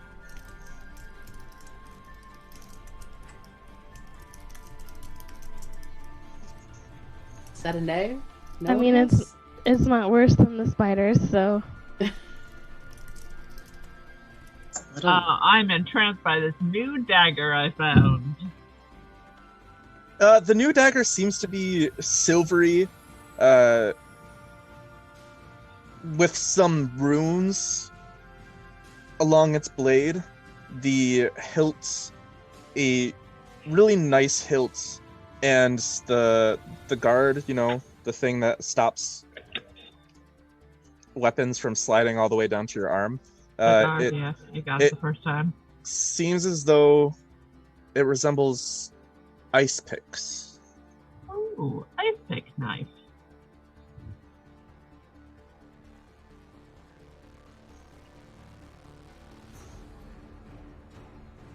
As you keep going further and further down this crack, you start walking for maybe, or you keep walking for maybe like an hour, and then it turns into 2 hours. It opens up a little bit, giving you a little bit of breathing room. This musty smell increases and increases. And then you see a glow at the end of the tunnel, where an archway at the end of this seems to open up into a new room. After an hour, Umbrin, you begin to understand what this blade is. Ice. You think that it's called a frost dagger. Ooh. And when you hit a creature with it, you can add an additional 1d4 cold damage onto the damage that you deal.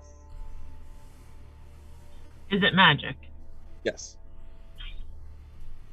Nice. And you Now I also can do know fire that and ice damage. I was gonna say, you do know that if you were to cast the green flame blade, it wouldn't cancel out the ice damage or the cold damage. It would would deal it the does fire and the cold.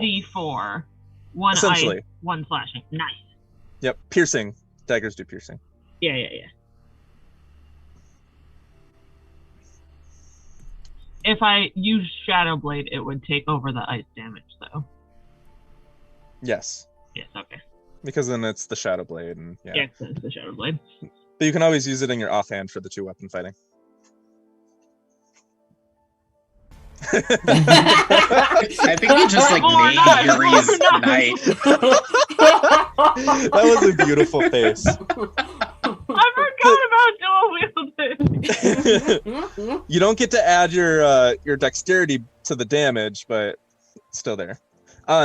The musts seems to be coming from this room that's in front of you, and there's a dull glow, purples, but then there's also some greens, some light blues. It's very dim, but it's very stark against the darkness that you're used to.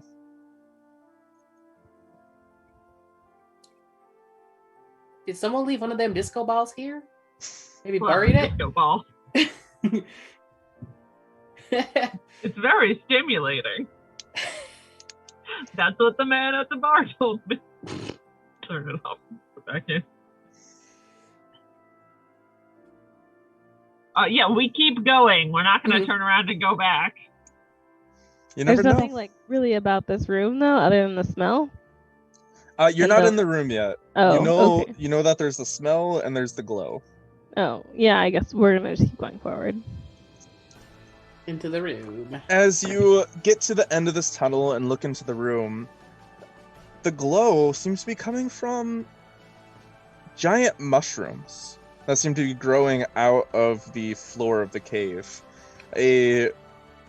You make your way into a large underground mushroom forest. These mushrooms are various different sizes and shapes, and they seem to have a bioluminescence with them. And if you were to like accidentally bump into one, it would glow a little bit more, and some spores would rain off of it, and these spores would also glow. You see different insects that are also glowing, firefly-like things, different glowing frogs and underground cave creatures that have this bioluminescence flashing and glowing and all through this underground forest. And the must seems to be coming from the detritus that these mushrooms and these fungi are growing out of. It's not a terrible smell, but it definitely smells as though, like fertilizer, various states of decomposition, the smells that come from that. And as you're looking around, there's no other plant life. It's just these mushrooms. And the ceiling above you seems to be probably 100 to 200 feet of varying levels throughout, and just this expanse of this mushroom forest before you. I wonder if these mushrooms taste good. I picked poisonous mushrooms last time, so on somebody else. Does Vrexel recognize these as being anything he's read about in the past? Nature check. Rolled a 3, but that's an 11. No. There you go. You know that they're mushrooms, you know that they are fungi, but you've never seen fungi quite this large or quite this bioluminescent. Okay. Like magic mushrooms or something? I mean, they do. There's some light off of them. I mean, I know we had glowworms in a jar last time. It might be worth cutting off a piece. Well, We're finding some small ones. Umbrin's got a vial out and he's scooping up spores one by one. He has completely left the group to collect mushroom spores. Yeah, you can collect any number of vials of spores as you want, depending on how many vials you have. I bought 10, so I will take 2 vials. When the spores settle on the bottom, they stop glowing, but when you shake them, they glow again.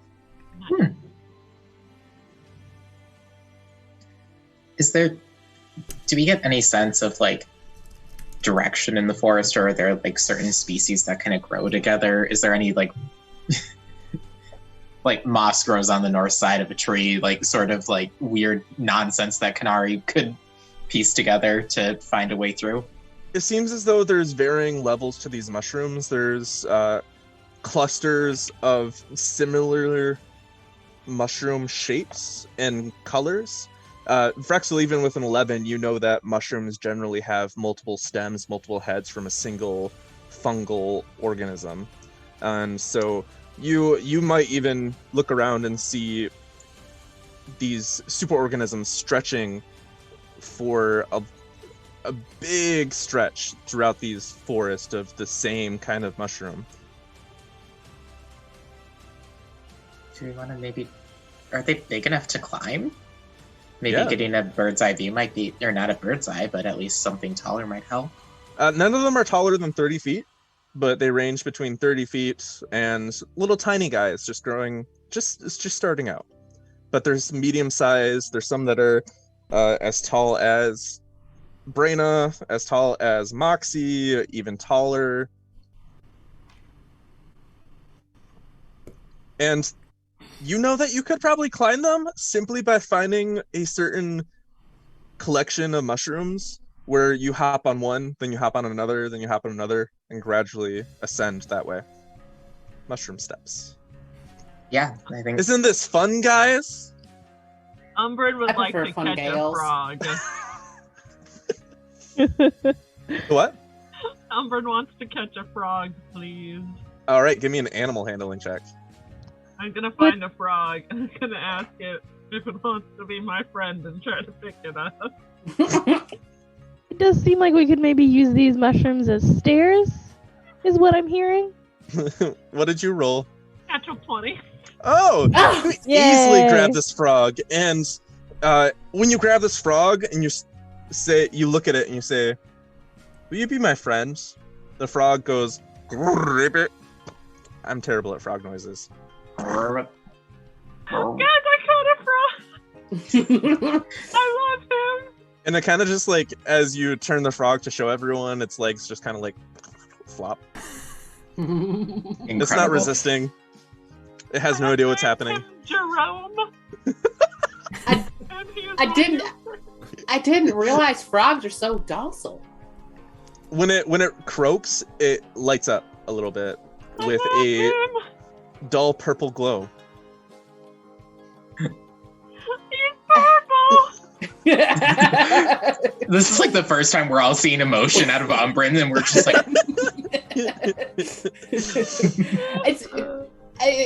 Umbrin, it's a frog. Yes, he's my friend. You see a little firefly like flitting across, and this frog actually, its tongue lashes out, catches the firefly, and eats it. I just have flashbacks to the bat and the toad. Hey, Moxie, race you to the top, and Kanari's just gonna start trying to get up on these mushrooms. Frexel, this is also fascinating to you because you're starting to connect that maybe these mushrooms are since they glow, they're probably the base for this food chain. Yeah, yeah. Anything that eats these mushrooms probably take this bioluminescence and use it in their own. And so it just goes up and up. And so the fireflies also have some, so the frogs take that bioluminescent, turned it into whatever. The fireflies probably eat some of the just as a mushrooms, note, etc. Braina may have taken a bite of a mushroom at some point. Roll me a Constitution saving throw. Okay. Foxy probably Is it- would is have it- until is she it a- figured out there were stairs. Is and it then a poison effect? Yes. And I rolled out with advantage. And so Moxie and Kanari are both trying to climb these mushrooms? Oh yeah, Moxie's trying to really gracefully and acrobatically That's a jump. 23 con save. All right, you're fine. You feel a little lightheaded at first, but then it clears up. Lightheaded. Moxie and Kanari, I need acrobatics checks because these mushrooms aren't the sturdiest. I'm gonna give myself guidance on this. I need to keep remembering I took that cantrip for a reason. Yeah, that doesn't help when you roll in that one. Oh no. Kanari climbs up onto the first one that she can, and then she makes that, you know how cats will sometimes like be really dramatic and like really like prep themselves, and then when they go to jump they just like slip and then fall face first. That's what happens to Kanari. And then Moxie, what'd you roll? I rolled a 23. As Moxie easily hops on it, surfs it like the crayfish, and then hops onto the next one, does a little flip in the air, lands on the top one, and eventually gets to the top without realizing that Kanari is still on the ground. Kanari, would you like a boost? What do I win? I'll make you So I don't know. Ow. Oh. I'm just gonna lie here for a minute. Just face down in the ground, just like. Can I notice anything or see anything from up here? First, a little bird that has glowing feathers in a spread. It actually flies and lands on your shoulder and tweets a little bit. That's nice. You're a Disney princess. Finally, Moxie's dreams. And then as you look around, you see that this forest actually stretches for like miles. It doesn't look like there's any discernible exit or door glowing anywhere, or... You can see... So it stretches for miles east to west, in a sense. But when you look north of you, it actually the cave slopes down, and you can actually roll me a perception check to see what you see.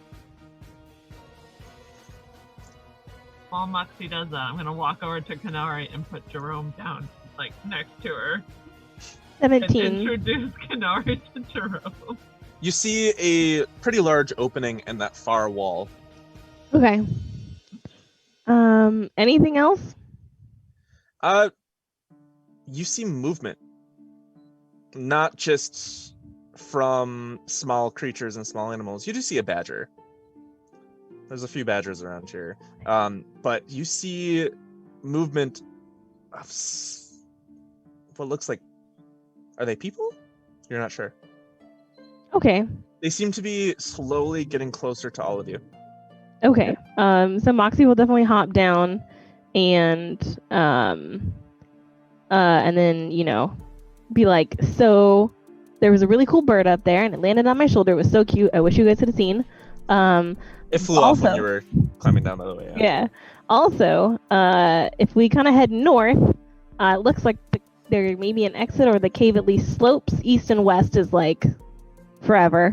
And there's maybe something moving towards us. You hear that, Jerome? We have friends. welcome. Kanari just like gets up and just kind of pats his head. It's like, this is actually one of the best things ever. Thank you, Umbra. Its tongue actually flicks out and then lands on your face. He likes you. And then retreats after a few seconds of awkwardness. Vrexel is gonna ask Jerome about like scary predators or things that it knows are in this. And because I am a forest gnome, I can speak with small beasts and communicate simple ideas to Jerome. So I am going to actually speak with Jerome. This is the best ever. All right. So I'm gonna pull that up real quick just to read the specifics. Yeah. You can communicate simple ideas with smaller beasts. As forest gnomes love animals and often keep squirrels, badgers, rabbits, moles, woodpeckers, and other creatures as beloved pets. Oh. This frog looks at you, and just looking into its eyes, the glow seems to flash steadily. You're sensing that this frog doesn't fear much. And you're putting together, this frog just came up, and when it was grabbed by Umbrin, didn't freak out. Kanari mentioned the bird that just landed on her shoulder, didn't freak out. You're maybe putting together that these small animals don't have anything to fear, so you might not have anything to fear. So this isn't like apex predator of the bioluminescent biome. This is something else. Okay. Right. The frog is the apex predator, so we're good. Well, I'm glad the badgers don't come down here, because a badger definitely would eat a frog. These are special badgers. On a badger? They're mushroom-only badgers. Can I also ask Jerome if Jerome has seen any other like new or weird things like us in the last little bit? Like big, tall... You get the sense that he hasn't. Okay.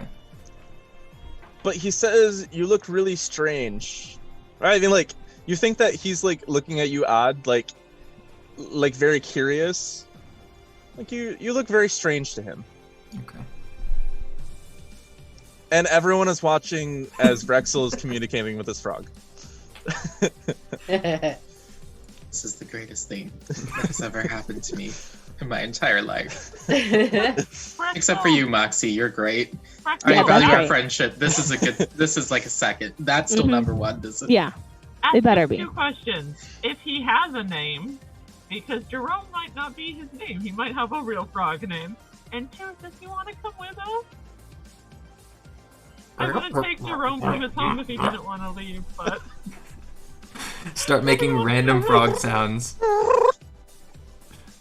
As far as you're aware, he doesn't want to leave because this is where his natural food is. These fireflies and glowworms. And he doesn't really have a name. He just refers to himself as me. Like, that's kind of like as far as he gets with his sense of self. That's fair. I will miss you, Jerome. You were the best thing to happen to me in this dungeon. Would he at least stay with us until we leave the room? Could have been more familiar. If Rexel were to ask, Jerome says, yeah, he'll stay with you while you're in this room. Well, I'll buy you some time with him at least. I will treasure every moment of it. And then, Kanari and Moxie, with your passive perception, you notice movement out of the corner of your eye in the shadows of the mushrooms.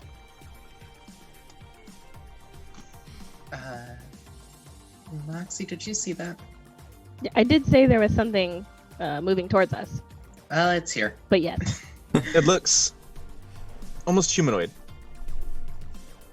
Hello?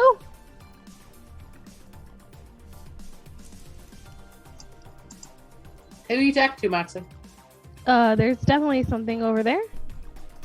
Something we should be ready to fight, or what? I don't Jerome know. begins hopping away. Then it stops, turns and looks back at all of you, and then starts hopping towards where they had seen this movement. Umbrin will very faithfully follow Jerome wherever he goes. As Jerome hops, one of these figures that you had been noticing moves out of from behind the mushroom, a tall mushroom, and actually bends down, and you see another mushroom, except this mushroom has eyes, has almost finger-like things, legs, and it leans down and scoops up Jerome in its hands and starts petting it and looks at all of you. And then you see more of them, various different sizes. You see some tiny bipedal ones. You see some medium-sized ones of varying heights between like 2 feet and 6 feet, and they start making their way out, looking at all of you. Moxie definitely leans over to Kanari and is like, what if I jumped on one of their heads? Oh crap! The one that picked what if up I ate Jerome one of these things? puts Jerome back down, and Jerome hops back over to Umbrin. I was so worried whatever this thing was gonna squish him. You're like, no, my friend. I loved it. We will burn this mushroom forest to the ground. You know that it likes glowworms, so if you get glowworms, you can bring Jerome with you, probably. At least convince him. Anyway, you're surrounded by a bunch of mushroom people. What do you do? What does Jerome say?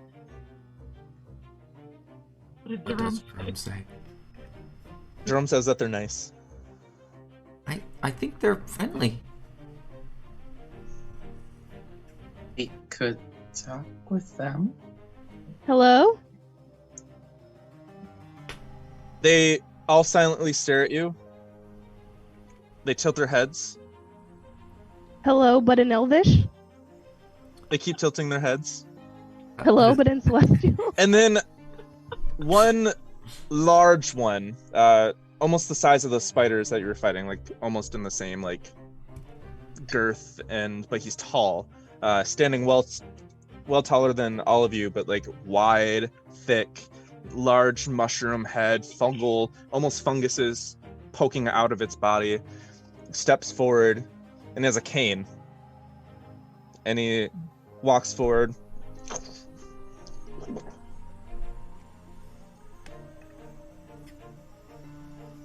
And he gestures for you to come closer. Slow and deep speech? Mm-hmm. He gestures for all of you to come closer. Has Drexel read enough about myconids to know that they don't like... Can he clear that up? You can give me an Arcana check. Yeah, that's 23. You're as soon as it's clicking that you know what these things are, you've read about them, they've been pretty well recorded. They don't have any languages, they don't talk, they don't do anything. What they do understand language, right? They don't even understand language. Oh, okay. What they do is they release a cloud of spores, and when you breathe these spores in, or like let them in, because it will still affect Warforged in a sense, because there's a psychic connection with these spores that will then allow you to telepathically communicate with them and with anyone else affected by these spores, as long as you're within 30 feet of them. Oh, that could be useful. So these are myconids. They usually very friendly, tend to kind of stay far away from everything else. They can talk to us, but they're gonna like, and you gotta let that happen. Just let it happen. Oh, can they communicate? So they communicate through the spores in their mind? That's what I've read. Well, Okay. And Canary will mind link really quick. Connection thing? I don't have a brain to connect to. Can Canary try and mind link with Umbrin to see if he understands? And Umbrin does. Well, Canary will go, just thinking it, just goes, I can talk to you here, so I'm assuming they could talk to you? Maybe less of a brain thing, more of a spirit thing. As long as you have a mind, like a psychic presence. Are you sure that's safe? Vrexel, you also know that they have the giant one that stands before you is the Myconid Sovereign, and he has some pretty trippy spores that he can give all of you. Cause some really nice hallucinations. You can have a really nice trip while you're here. They also have some that can stun you, but that's only for defense. This giant one in front of you can also reanimate corpses. Oh, good to know. I relay that information. Moxie has already kind of moved close and has her nose like kind of up. Yeah, Umbrin steps forward to like receive the spores. He's like, do it. I don't know what's going on. So as you step forward and receive it, this Myconid Sovereign takes that as your gesture of accepting the spores, and he just shakes his head a little bit, and these spores glow and dance and swirl, and they land on all of you.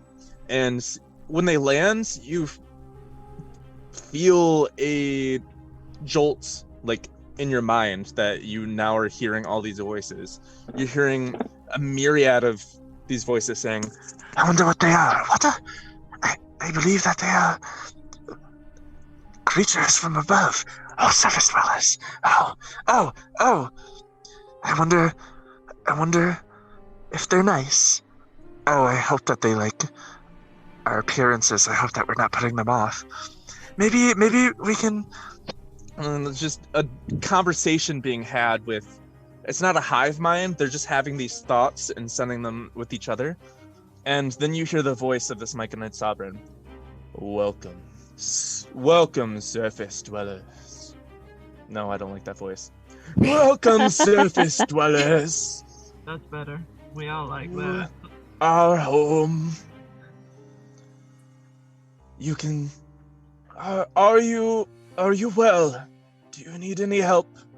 Any food, shelter, anything we can provide? I think we're just looking for the way back up. We need to find a giant. Do you know of it? We're looking for the exit. Well, if you want to leave this forest, there is the exit over yonder, and then the exit in which you came. There are several distances that way and that way, but the closest is this one. In terms of a giant, I know not of one of those. Our knowledge extends only as far as this forest reaches. We only know of surface dwellers because of those we've encountered many years ago. As long as you are kind and peaceful, we shall welcome you with open arms, and we will not harm you. Braina's gonna ask Moxie, hey, did they, this is out loud, did they care that I ate, like, some of the mushrooms? I think that was probably maybe not a live one. Okay. Or they'll understand it was an accident. I think they'd be down with it. I mean, they're mushrooms. Plants usually have a very simple, view of things. Like, people get eaten. It's no big deal. It just happened. You didn't know. I don't think we need to necessarily spend time here. Maybe if we did want to try to refuel supplies, but I do think we should get a move on. We took a pretty long detour walking. Well, we should thank them at least for offering the hospitality, right? Oh, I was thinking I could get some more food. I don't know, Some we could rations? maybe... Well, that or, I mean, if they give us a lot of mushrooms, I could probably make a mushroom stew tonight. Okay, yeah, we could get some supplies from them, I guess. Sure. And Kanari will ask about the food. We can help you identify which of these fungi are edible for people like you. There are smaller ones that are easy to collect. That would be wonderful, because I have not had luck in the past with that. As you begin talking, all of the myconids start getting closer to you, and the smaller bipedal ones, their children essentially, start scurrying around you. Braina has fully not taken the spores yet, by the way. Oh, really? Yeah, no. Oh. And the more medium-sized ones get closer, their heads move around in awkward gesticulations. Very almost alien presence to them. One of them reaches out their hand to Moxie and tries to touch her hair. What are you doing? Well, I thought that your hair looked interesting, and I wanted to know if you can touch my head. Okay. And then so they just start both touching heads at this point. They just start touching heads. Yeah. She's okay with it. So strange. And you're feeling this spongy, moist texture that if you poke, it just bounces back. Your finger doesn't bounce back, it bounces back to yeah. I would say the same to you, sir, madam, mushroom. I don't know. That last one sounds most appropriate. Okay, mushroom. Thank you. She weirdly kind of nods, bows, and stops touching his head. Its head. The mushroom head. He just takes a step back, and he gives you almost this mental handshake, in a sense. Like you feel like this warm connection before he steps away. They, it. Yeah. Shroom, before Shroom steps away. Their pronouns are Shroom. Okay. Shroom Shrem. Bruno, I'm so sorry. Is this safe? Should you guys? It's a blast. They're cool as fuck. They do.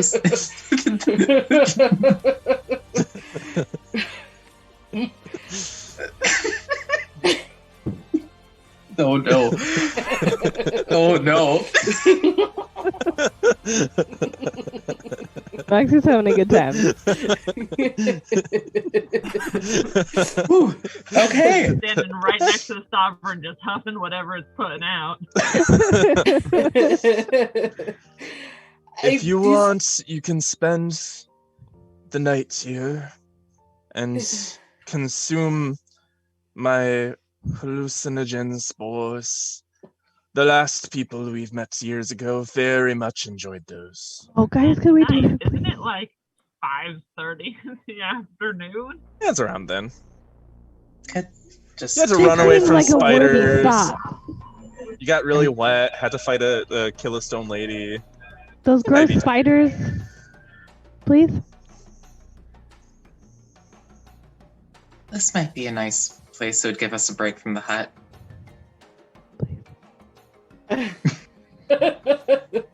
Moxie's already just like huffing. Yeah. We've been moving backwards through the dungeon somehow. I don't think we have.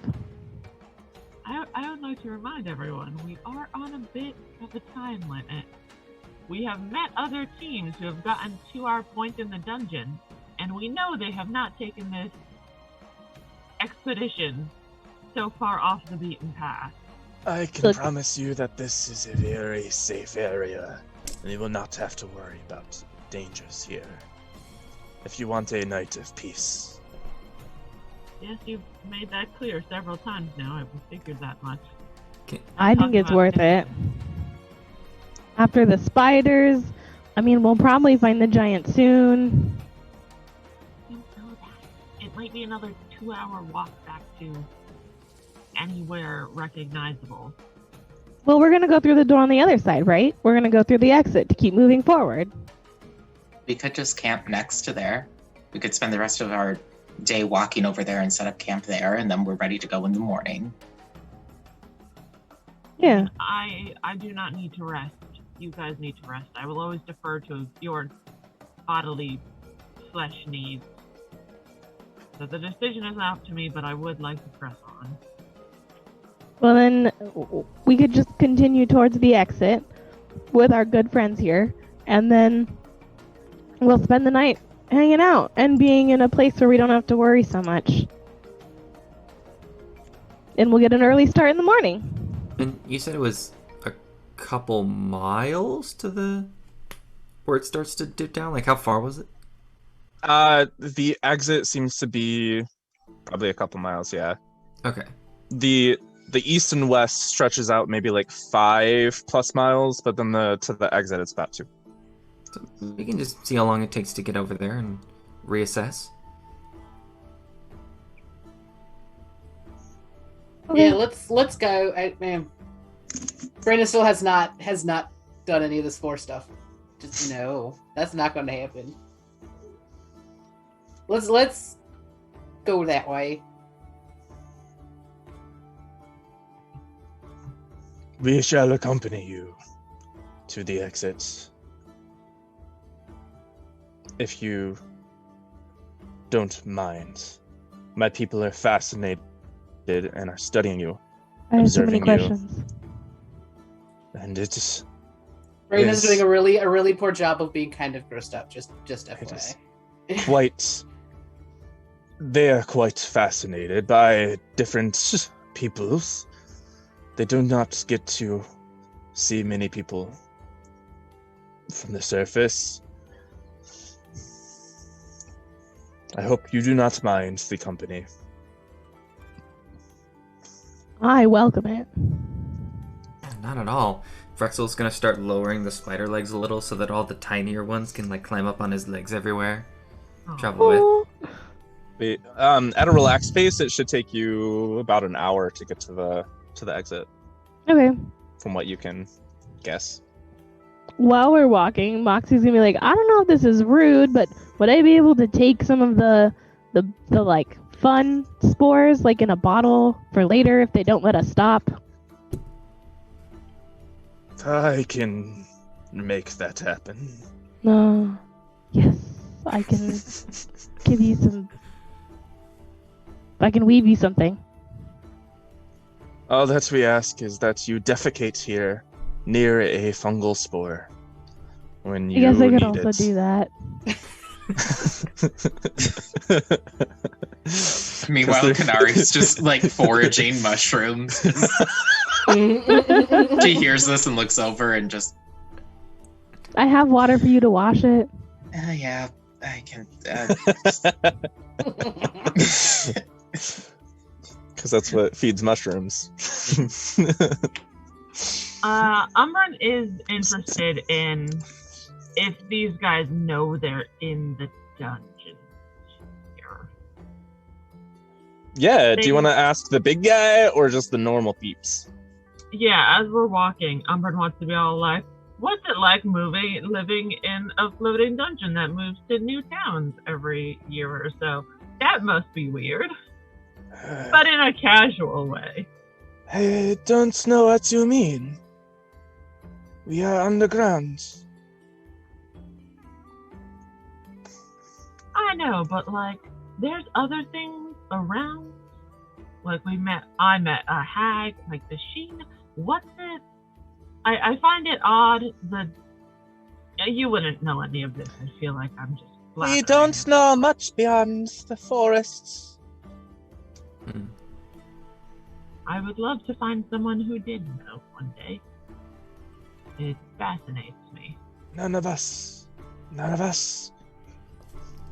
We all just know we are from this forest, and that there's not much beyond. Except more underground. The adventurers who showed up several years ago, they said that they were from the city of Morath. I thought that was weird. Why would you name your mushroom forest Morath? Why not just call it Mushroom Forest? People are strange. Were these also mushroom people who came to you? No. Then they probably didn't live in a mushroom forest. Flesh people like you, but one had feathers. Oh yes, one did have feathers.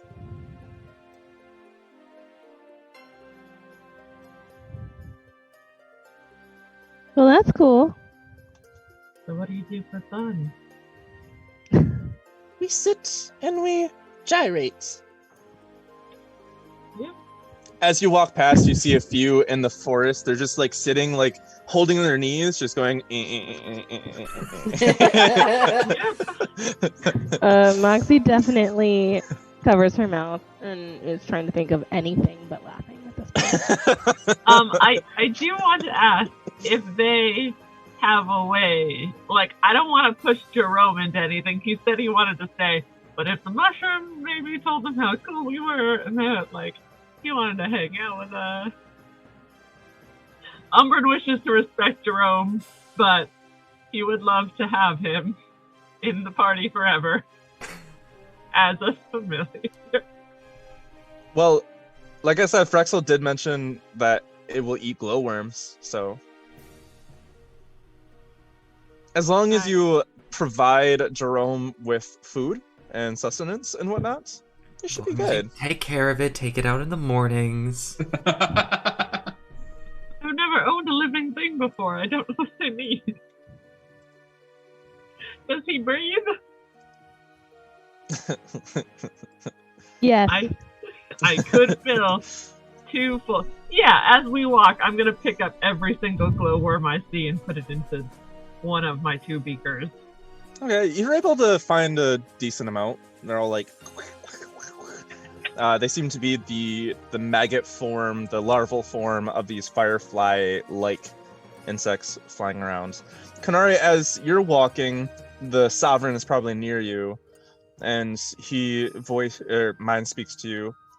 It appears as though your friend over there doesn't seem to trust our spores. Referring to Brayna. I will kind of turn over her shoulder and look at Brayna just a little bit. You see like a cringing and like, oh. You'll have to forgive us. We've traveled a great journey, and in some ways, I think that we all react to things a little differently. But she means no disrespect by any means. All right, as long as you can promise me that she will not be a problem for me and my kin. I can assure you that won't happen. Wonderful. She means well. She just... it might be worth... I think this is it's a learning opportunity. Do you think she would participate in the hallucination ritual? If you all decide to do such a thing.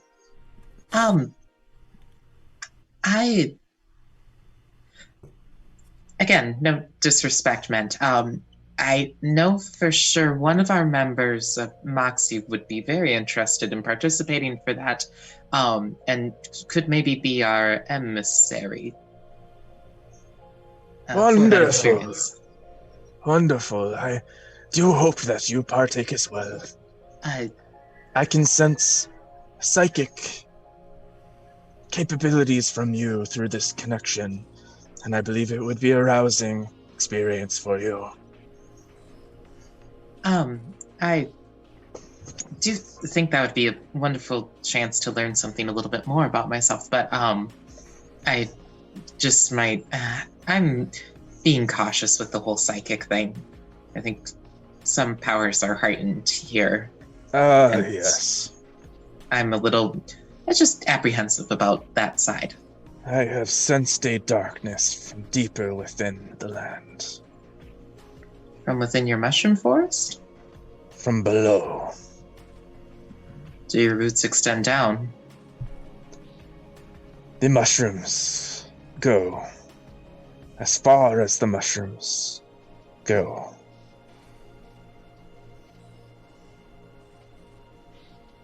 Why?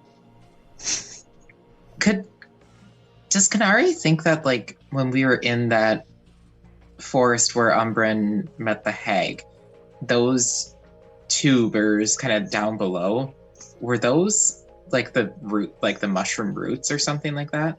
No, they seem to be very barky, wooden, plant-like matter. Okay. So you have a fungal network, essentially, that lets you see some parts of... You could say that. Yes. But only I, as the Sovereign, have that connection. Understandable. This giant that you all spoke of, I know not of a giant, but I have sensed a powerful presence within this lair of this underground. You are nearing it. If you continue on the path that you are on, you shall most likely encounter that power soon. Okay. That is... I won't say comforting to know, but encouraging. I think we have to face it before we can move on. Yes, yes, yes. And then an hour later, you arrive at the exit. You pull out some vials, right? And the Sovereign, he has like some pockets in his head, and so he actually commands some of those medium-sized mushrooms to hop up on his head and scoop some of those spores, the ones that would cause you to hallucinate, into it. And so you get it. How many vials would you like to fill up? I will. How many are in an herbalism kit? That's a good question. Yeah, several. So if I wanted to do like 2 or 3, or we could do Just a several. Let's say that you have 10 total. 10. Okay. That's I'll do a lot more than a several. I'll do like 4 then. All right, 4 hallucination spores. Got 4 vials of hallucination spores. Oops. Because I assume that we're not gonna stop, right? Like, You're at the exit, and you can do what you all would like, what you all agree to. Along the way, you did get. Kanari was able to get almost a whole sack of mushrooms. I think over time, because I can mind link to anyone within 50 feet of me, I think I would have just popped into everybody's head and just let them know that we're on the right track to the exit gate.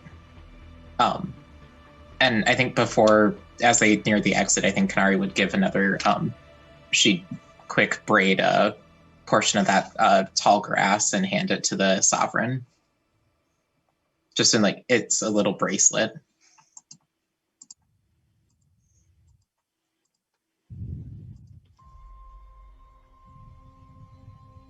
Wonderful. Now we have seen you to the exit.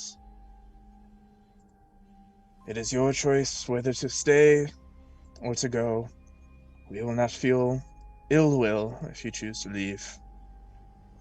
But we do wish you the best either way.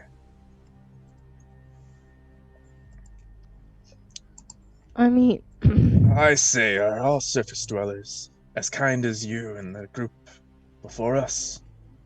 Before you? it's definitely hard to say yes. The ones we've met seem to be shiftier than us. Should we be wary of others? Yes.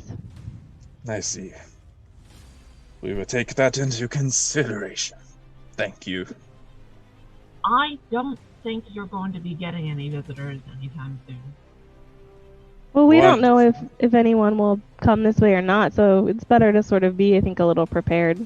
We found this place on accident, running from giant spiders.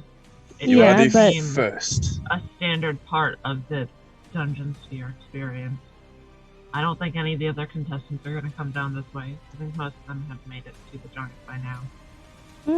We never know. We've only met 2. The difficulty of accessing this mushroom forest is part of the reason it is a safe haven for many creatures, such as your Jerome. Yeah, Umbrin has crouched down. He's giving Jerome glowworms and moving a little further back towards the exit. Another worm. Whenever it eats one of the glowworms, it actually flashes a warm green. He changes color. I like when he's purple. His natural state is purple. We match. We need new art. need to include Jerome in the art. Okay, anyway. So what do you all want to do? It is probably around 6:30 now. Do you want to press on? Or camp here for the night? Well, is the idea to, I guess, press on for another hour and then stop to eat, or I guess a couple hours and then try to find a place to stop and eat and rest? My vote would be to continue on because, yep, that's my vote. Well, at 2:17, we sat down to consume rations and to rest by the fire and dry off. It's only been about 4 hours since then. I don't know how often humanoids need to eat. I mean, I could lie and say that I need to eat now, but I don't. But my point being that, if we stay here where it's safe and go to bed early, we can get up earlier and start, right? We could make up the time by waking up earlier and moving forward that way. In a place with no sun, the time truly doesn't affect such things. But we still need a certain amount of sleep. It doesn't matter where the sun is or how dark it is anywhere else. So- We still. So there are 2 votes for pressing on, but we still need to hear from Vrexel and Kanari. Whatever their votes are. I mean, how quickly do we think we're gonna run into this thing? He said it's... Sorry, Shroom said it's soon? It's still a ways off. We're on the right path. As far as the Sovereign is aware, the mushrooms that the colony has a reach to a dark presence. And one could assume that it is that, but by the sound of it, it seems like that is our way to go. And I think I will make whatever work. I just don't know if we wanted to spend the night in the dome again. But I suppose we haven't had that for a little bit now. We had the last night in the checkpoint, in the safe zone, so we could just keep going. We definitely should rest before we get to the giant, but I just feel we should press on at the moment. I'm missing all of my 2nd level spell slots. There will be no Shadow Blades. Until we do rest. It sounds like the group is choosing to press on, eh? Yes. Alright. So, despite the promise of a safe night spent in this mushroom forest, and with the knowledge that you had just spent a safe night at the checkpoint, spent time there so you don't want to fall too far behind, you all agree to press on and move further into the dungeon. This exit is a pretty wide exit, but it actually narrows down pretty quickly until it reaches a medium-sized. You actually do have to bend and squeeze, and you're probably imagining that any exit, since it was safe and prevented large dangers from entering, would probably be very similar. But as you break out of the crack, squeeze through, make your way through, it's really tight. Braina and Vrexel's contraption have a pretty tough time. You might even have to hammer away at some parts to get through, just because of the thickness, the muscles of Braina. Beefy girl. Yeah, exactly. You make your way into a larger chamber, a larger room with a pathway that goes on. There's only one way forward after you reach this. You continue forward until you enter a larger room with what appears to be an incline that heads up to an exit. And as you make your way in, you walk past a couple of columns that reach from ceiling to floor. And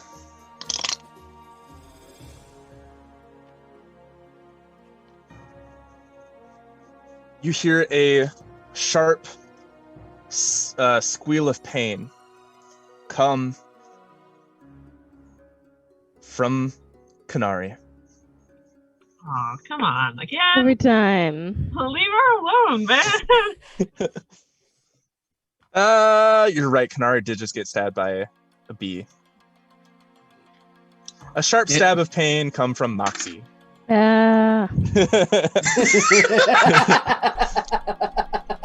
Everything wants this cleric dead. Yeah, I'm sorry. I didn't want to pile on Kanari because Kanari did get pretty beat up from the I'm sorry. wasp. Moxie will gladly take that over Kanari, so it's fine. It's about to hit Kanari, but Moxie Something slow-mo coming towards jumps Kanari in. just jumps.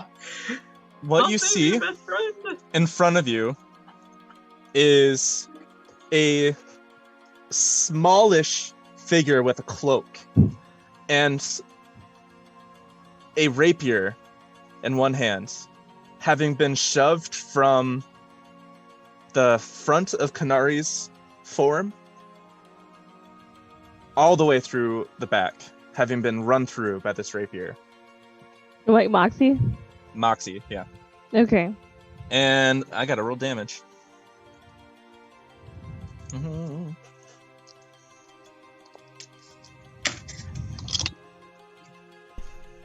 Da-da-da-da. Da-da-da-da. That will be 20 piercing from the rapier.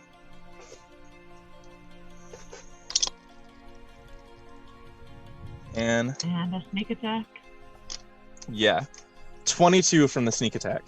Hey Wow. guys, Oh no! I just remembered something. All the other contestants in here probably have magic weapons too. Well, I'm down. And as the rapier gets pulled back out of Moxie, as Moxie falls to the ground, that's where we're gonna end it for tonight. Told you we should have stayed. Boo! Now I'm never gonna get to use those vials. Congratulations, you have just been attacked by an assassin rogue. Would Kanori still be up if she had taken that hit? She has 36 hit points, so no. Okay, so we're literally like 3 hit points away from each other. Yeah. Oh God. Well, that was the game. We're done for today. We're gonna have to wait till next week. Maybe we can talk to them. Unless they're Team Hydra, in which case they hate us. I bet it's just a team that's excited to get all of the sweet stuff from killing the other teams. Oh, this creature, the small creature that stands before you, you see very obviously dark feathers and a sharp beak. Oh, The bird team. A kenku. Oh, not the bird team. All right. Well, everyone who Team stayed Nightwalker. tuned with us and came all the way to the ending, thank you so much for watching. We had a great time. This has been wonderful. These characters are so fleshed out and amazing, and I love them. And now they own a frog. Named Jerome. Familiars! I'm so excited. Well, I'm gonna teach him inflict wounds. there owns a I'm frog. gonna have him jump on people. Someone. Yeah, so it's been 2 weeks, so I completely forgot how we sign off. We just wave. Announcements? Announcements. Cut out. Announcements. After a brief hiatus, we should be returning to regular programming for the World's Greatest Dungeon this Wednesday, the 12th. So, excitement for that, everyone. Yeah, because Wendela has got Super Saiyan and it's going to be awesome. Yep, Oh my God. Wendela has reached final form status. 4 Maybe arms, not the 8 final form. eyes, Who knows? double the height. It's Yep, great. might be killed by one of the team members, who knows. Tax day is soon, so remember to do your taxes.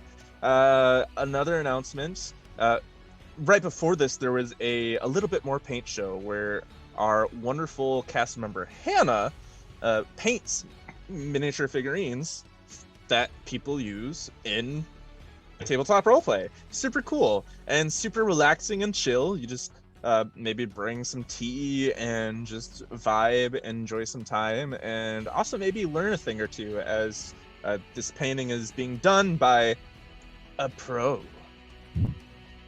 We also have some individual social media channels if you would like to follow, and we also have this channel. So definitely follow, tell your friends, tell your family, tell your dog, tell your neighbor's goat. My neighbor has a goat. Sometimes it gets out.